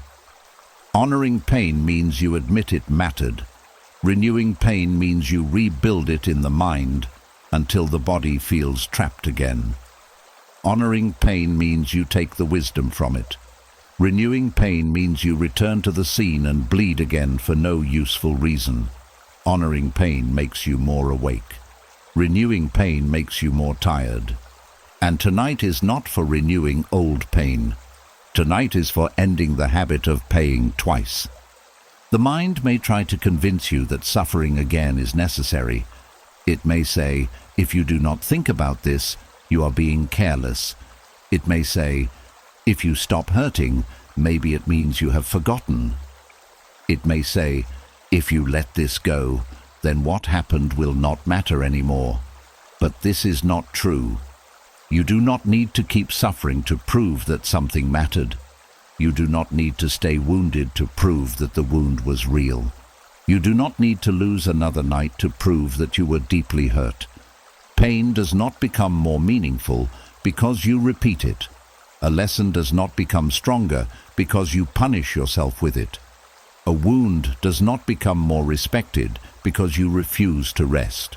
Sometimes the most respectful thing you can do for your own suffering is to say, I will not let this destroy more of me. That is not forgetting. That is wisdom. When the mind brings back the old wound tonight, notice the moment it begins. Notice the first pull, the first scene, the first sentence, the first ache. Then speak inwardly with calm authority. I have already suffered from this once. I do not need to suffer from it again tonight. Let the words be gentle, but let them be firm. You are not begging the memory to leave. You are setting a boundary with it. The memory may answer with emotion. It may bring sadness. It may bring anger. It may bring shame. Let the emotion pass through the body without building a whole night around it. A wave can move through you without becoming the ocean. A thought can visit without becoming a command. A wound can ache without becoming your master. This is discipline, not the loud kind, not the kind people applaud, the quiet kind that happens in the dark when no one sees you choose peace over replay. The kind that says, I could follow this thought, but I will return to my breath. The kind that says, I could reopen this wound, but I will let the body rest. The kind that says, I could argue with the past, but I will remain here. Every time you refuse to suffer twice, you reclaim a piece of your life. At first it may feel unnatural because the mind is used to the old road. It knows how to replay. It knows how to blame. It knows how to prepare for pain by living in pain. But it must learn another way. And the new way begins with repetition of a different kind, not repeating the wound, but repeating the return, returning to the breath, returning to the body, returning to the present, returning to the truth that the event is over, even if the memory still speaks. The past may knock tonight, but you do not have to open the door with your whole heart. You can acknowledge it and remain still. You can say, yes, that hurt. Then breathe. You can say, yes, I remember. Then soften. You can say, yes, I learned. Then release. This is how the second suffering ends, not by denying the first pain, but by refusing to add more pain to it, not by forcing the heart to forget, but by stopping the mind from turning memory into fresh injury. Not by becoming emotionless, but by becoming wise enough to know when feeling has become self-torment. There is a sacred mercy in this discipline, because the person who needs your protection now is not the person who hurt you, not the old scene, not the mistake, not the lost version of life. The person who needs your protection now is you, lying here in the dark, tired from carrying what has already taken too much. Protect this night. Protect this breath. Protect the body that has been faithful to you through every heavy season. Protect the heart that kept beating even when it was disappointed, frightened, ashamed, or tired. The old wound had its moment. Do not give it the whole night. As your body becomes heavier, let this truth settle slowly. Suffering once may have been part of life. Suffering twice is where practice begins. You may not control the first wound, but you can learn not to feed the second.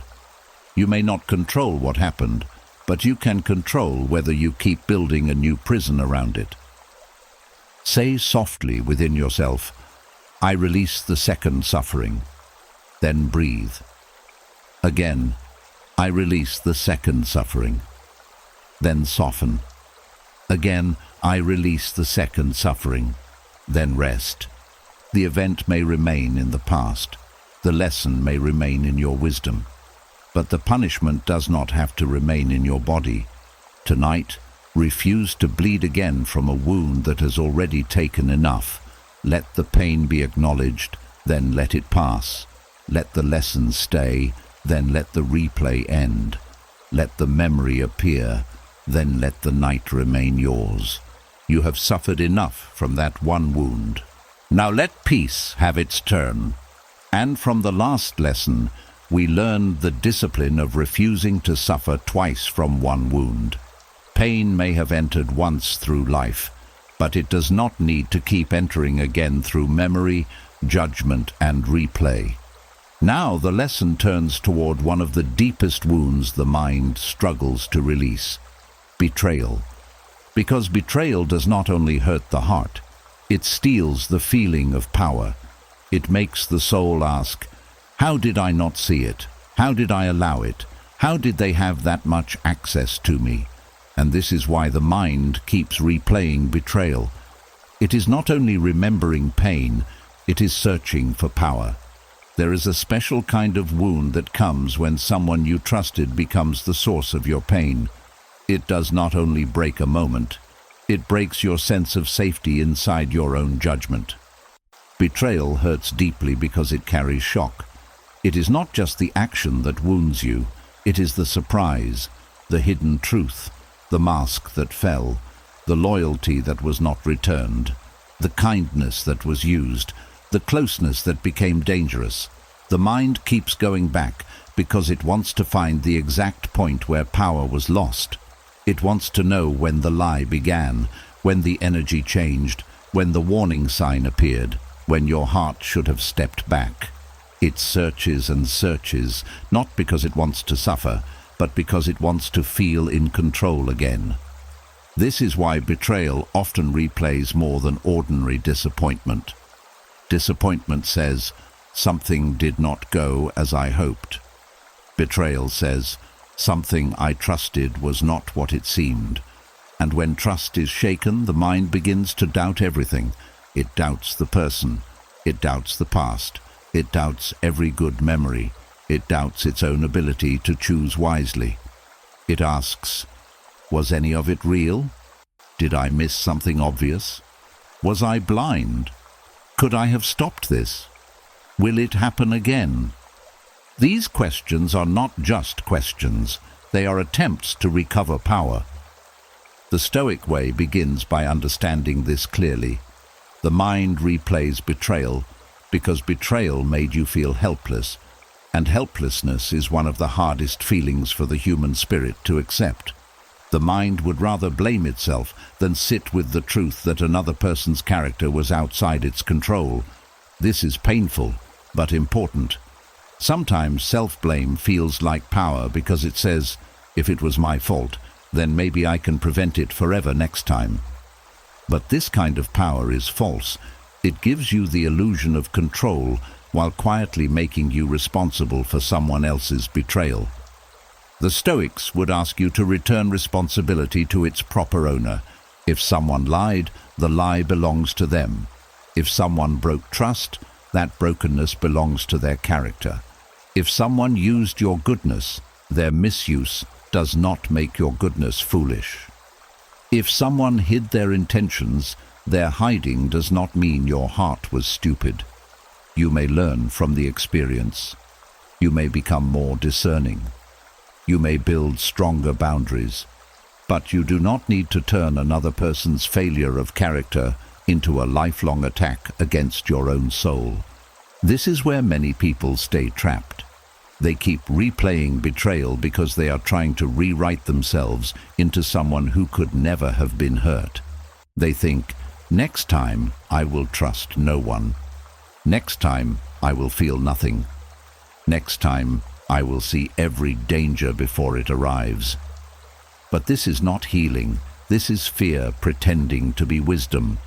A heart that becomes hard after betrayal may feel powerful for a while, but deep inside, it is still being controlled by the person who wounded it. True power is not becoming impossible to hurt. True power is becoming wise without becoming closed. The Stoic does not say, I will never trust again. The Stoic says, I will trust with clearer eyes. The Stoic does not say, I was foolish for loving. The Stoic says, I will love with stronger boundaries. The Stoic does not say, everyone is dangerous. The Stoic says, some people do not deserve access to my inner life. This is the difference between power and fear. Fear makes life smaller. Wisdom makes the soul steadier. At night, betrayal can feel fresh because the mind is still trying to solve the moment where safety disappeared. It wants to examine every sign, every conversation, every silence, every promise, every excuse, every change in tone. But after a certain point, the investigation no longer brings clarity. It only keeps the body inside the betrayal. The person may be gone, but your attention keeps giving them another night inside your peace. And this is the painful truth. Every time you replay betrayal with helplessness, you give the betrayer more space in your inner world. Not because you want to, not because you are weak, but because the mind thinks attention will bring power. It believes if it studies the wound long enough, it will never be vulnerable again. But the power you are searching for is not hidden inside the replay. It is hidden inside the present choice to stop letting that betrayal command your whole night. You take power back when you stop asking the past to explain your worth. You take power back when you stop making someone else's dishonesty a judgment against your innocence. You take power back when you stop confusing being betrayed with being foolish. You take power back when you say, their action revealed them. My response will reveal me. That is Stoic strength. Betrayal often creates a hunger for justice inside the mind. You may want them to understand, to regret it, to feel what you felt, to admit what they did, to finally become honest. This is human. But if your peace depends on their awakening, your sleep remains in their hands. The Stoic path asks you to reclaim what was never meant to belong to them, your inner rule. You cannot control whether they confess. You cannot control whether they apologize.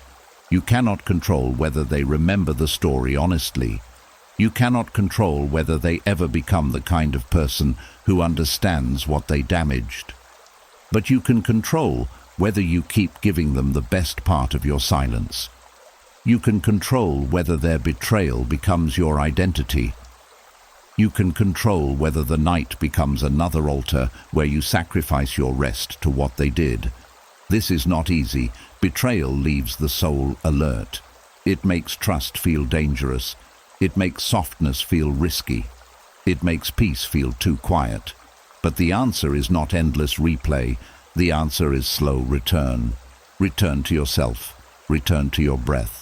Return to what you now know. Return to the boundary that says, that person may have entered my past, but they do not get to own my present. One of the most powerful Stoic practices after betrayal is to separate lesson from poison. The lesson might be, I will move slower next time. The poison says, no one can be trusted. The lesson says, I will watch actions more than words. The poison says, I was stupid. The lesson says, I will protect access to my heart. The poison says, love is unsafe. The lesson says, discernment must walk with love. Keep the lesson. Release the poison. The replay often mixes them together. It makes you think that bitterness is wisdom. It makes you think suspicion is strength. It makes you think emotional distance is protection. But Stoic clarity helps you choose what truly serves your future. You do not need to carry the poison to keep the lesson. You do not need to stay angry to remember your boundary. You do not need to keep bleeding to prove you will be wiser. Tonight, if the betrayal returns, do not follow it into every detail. Do not begin the trial again. Do not search the old scene for the power you felt was stolen. Say gently, I am looking for power in a place where I lost peace. Then return to the present, because power is here now. Power is in the breath you choose, the thought you refuse to follow, the boundary you keep, the self-blame you release, the sleep you allow yourself to receive. You can say, they betrayed my trust, but they do not control my healing. Let that sentence settle. They betrayed my trust, but they do not control my healing. Again, softer. They betrayed my trust, but they do not control my healing. Let the jaw loosen. Let the chest soften. Let the hands open. Let the body understand that it no longer has to stay awake to guard against a past event. You are wiser now. You are clearer now. You are allowed to rest now. The mind keeps replaying betrayal when it is searching for power. But true power is not found by walking back into the wound. True power is found when you stop letting the wound decide the shape of your night.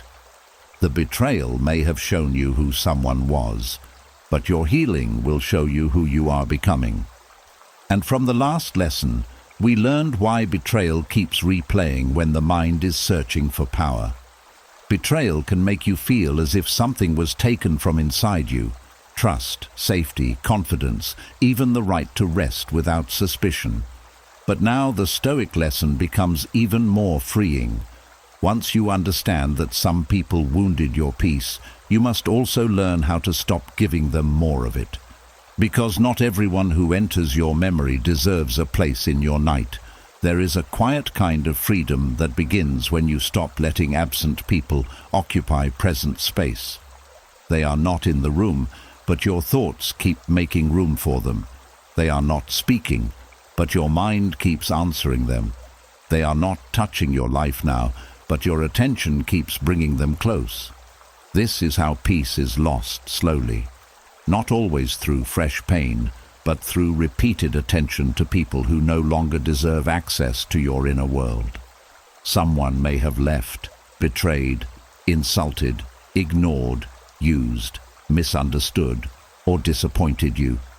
The event may be over, the connection may be broken, the conversation may be finished, but every night you replay them, study them, argue with them, or wonder what they think, you give them something sacred, your attention. And attention is not a small thing. Attention is the doorway to your emotional life. What you give attention to begins to live inside you. What you keep looking at begins to shape your mood. What you keep replaying begins to influence your body. This is why one person who is no longer active in your life can still control your sleep. Not because they have power in the present, but because your attention keeps carrying them into the present. The Stoics understood that your inner life is a kingdom, and not every person deserves entry. You may not be able to control who hurt you in the past. You may not be able to control who misunderstood you, who walked away, who judged you unfairly, or who failed to value your heart. But you can begin to control who receives your mental space now. You can decide calmly and firmly that your peace will no longer be a house where every old wound is welcome. This does not mean you hate them. Hatred is still attention. It does not mean you spend the night proving they were wrong. Proof is still attention. It does not mean you create speeches in your head, hoping they will finally understand. That, too, is attention. Taking your attention back is quieter than all of that. It is the discipline of saying, "You had a place in my pain, but you will not have a place in my rest." Some people lose sleep because they are still trying to be understood by those who chose not to understand. They keep explaining themselves in their mind. They create conversations that never happen. They imagine what they would say if the person returned. They build the perfect sentence, the perfect defense, the perfect final word. But peace does not come from winning a conversation with someone who is not even present. Peace comes when you stop needing that person to understand before you return to yourself. This is one of the hardest Stoic lessons. Your dignity does not require their recognition. Your truth does not require their agreement. Your healing does not require their apology. Your peace does not require their permission. If someone no longer deserves your peace, then do not give them your quietest hour. Do not give them your softest breath. Do not give them the sacred space where your body is trying to heal. At night, the mind may say, "But they hurt me." Yes, perhaps they did. But must they also keep receiving your attention? The mind may say, "But they were unfair." Yes, perhaps they were. But must unfairness also own your sleep? The mind may say, "But they never admitted the truth." Yes, perhaps they never will. But must their silence become your lifelong prison? The Stoic path asks you to separate justice from obsession. Justice may matter, truth may matter, boundaries may matter. But obsession does not create justice. Replaying their actions at midnight does not correct their character. Keeping their memory alive in your chest does not make them accountable. Losing another night to them does not balance the scale. It only deepens your exhaustion. To take your attention back, you must first notice where it is going. This sounds simple, but it is powerful. Many people do not realize how often their mind returns to people who bring no peace. They wake up thinking about them. They lie down thinking about them. They check for signs, meanings, memories, explanations, and old feelings. The person may not deserve a seat at the table of their life, yet attention keeps serving them food. So tonight, gently ask yourself, who is receiving my attention right now? If the answer is someone who has already taken enough peace from you, do not judge yourself. Just notice. Seeing the pattern is the beginning of taking your power back. Then ask, do they deserve this part of my night? Not your anger, not your history, not your explanation. This part of your night, this breath, this softness, this chance to rest. Most of the time the answer will be no. And when the answer is no, Return the attention home. That phrase matters. Return the attention home. Do not throw it away. Do not fight the person in your mind. Do not create another struggle. Simply bring attention back to where it belongs. Back to the body, back to the breath, back to the quiet weight of your hands, back to the bed holding you, back to the truth that you are here now, and they are not the center of this moment. You can say softly, "My attention belongs to me." Let the words land slowly. My attention belongs to me. Again, without anger. My attention belongs to me. This is not just a sentence. It is an inner boundary. It reminds the mind that peace is not something to be handed out carelessly to people who treated your heart like it had no value. Some people do not deserve your attention because they have shown you what they do with access. They use it. They twist it. They ignore it. They take it for granted. They disturb it. They return only when they need something. They leave you restless, confused, guilty, small, or emotionally tired. Stoic wisdom does not ask you to hate such people.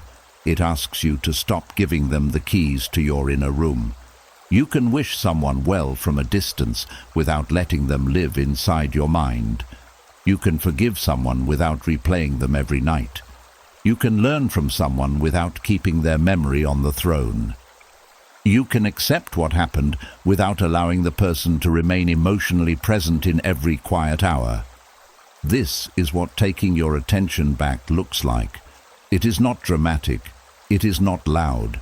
It is not revenge. It is the refusal to let someone's past behavior continue shaping your present nervous system. It is the decision to stop giving your mind to people who only bring unrest. It is the quiet act of choosing your own peace over the old need to explain, prove, defend, or be seen. The mind may resist because old attachment is stubborn. Even when someone hurt you, the mind may still return to them because familiarity feels powerful. Painful bonds can become mental habits. You may not miss the person as much as you miss the hope you attach to them. You may not want them back as much as you want the story to make sense. You may not be seeking connection as much as you are seeking a version of yourself that felt whole before they disappointed you. So be patient with yourself. Attention does not always return home in one moment. Sometimes you must call it back again and again. A thought of them appears. You return. A memory rises. You return. An old question opens. You return. A fantasy of justice begins. You return. Each return is not failure. Each return is training. Each return says, I am no longer willing to abandon myself for someone who did not protect my peace. That is a deep sentence. I will not abandon myself for someone who did not protect my peace. Let the body hear it. You may have spent too long trying to be chosen, understood, valued, or regretted by people who could not meet you with care. But tonight, you choose yourself in the smallest and most powerful way. You choose where your attention rests. You choose not to invite their memory into your breathing. You choose not to hold court with their ghost. You choose not to give your pillow to someone who already took enough. And as you do this, the night slowly changes. The room becomes yours again. The breath becomes yours again. The silence becomes less crowded. The mind no longer has to keep a chair open for people who brought pain. The heart begins to understand that love, loyalty, and memory do not require endless access. Some people belong in the past. Some people belong in lessons. Some people belong outside the gates of your peace. And that is not cruelty. That is wisdom. So tonight, when their face appears, do not follow it. When their words return, do not answer. When the old need to be understood rises, do not enter the argument. Place one calm truth in the middle of the mind. They no longer deserve this part of me. Then breathe. Again, they no longer deserve this part of me. Then soften. Again, they no longer deserve this part of me. Then let the attention come home.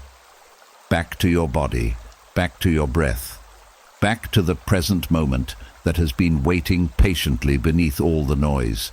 Your peace is not common. Your attention is not worthless. Your night is not a place where every old wound gets permission to return. You are allowed to close the door. You are allowed to stop explaining.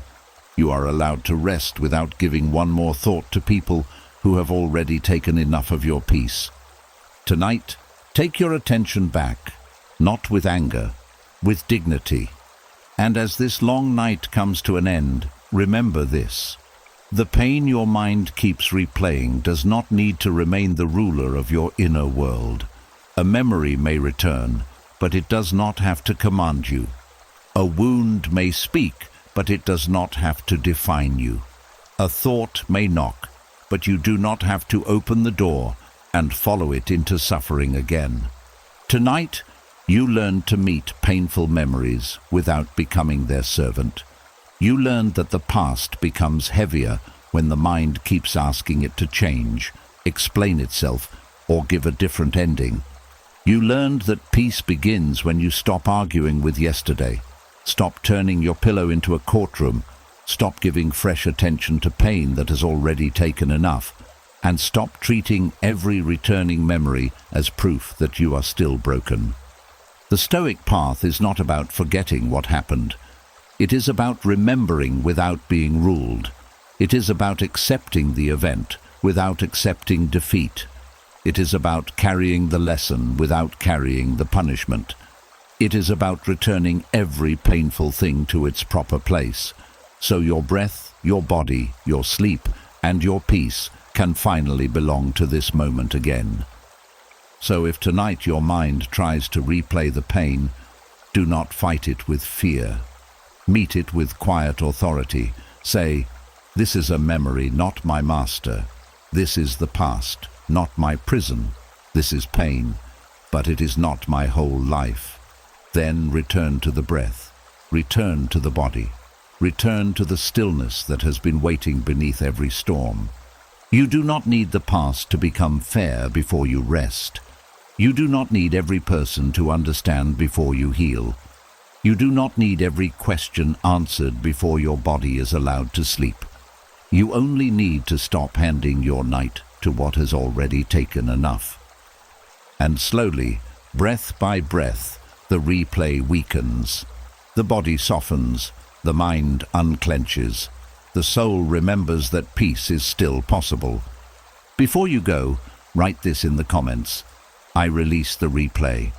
Let it be your quiet promise to yourself tonight, a small mark that says the past may have visited, but it did not get to stay in control. And if this message helped you find even one moment of calm, subscribe to the channel and turn on notifications so every night you can return to wisdom, stillness, and deeper peace.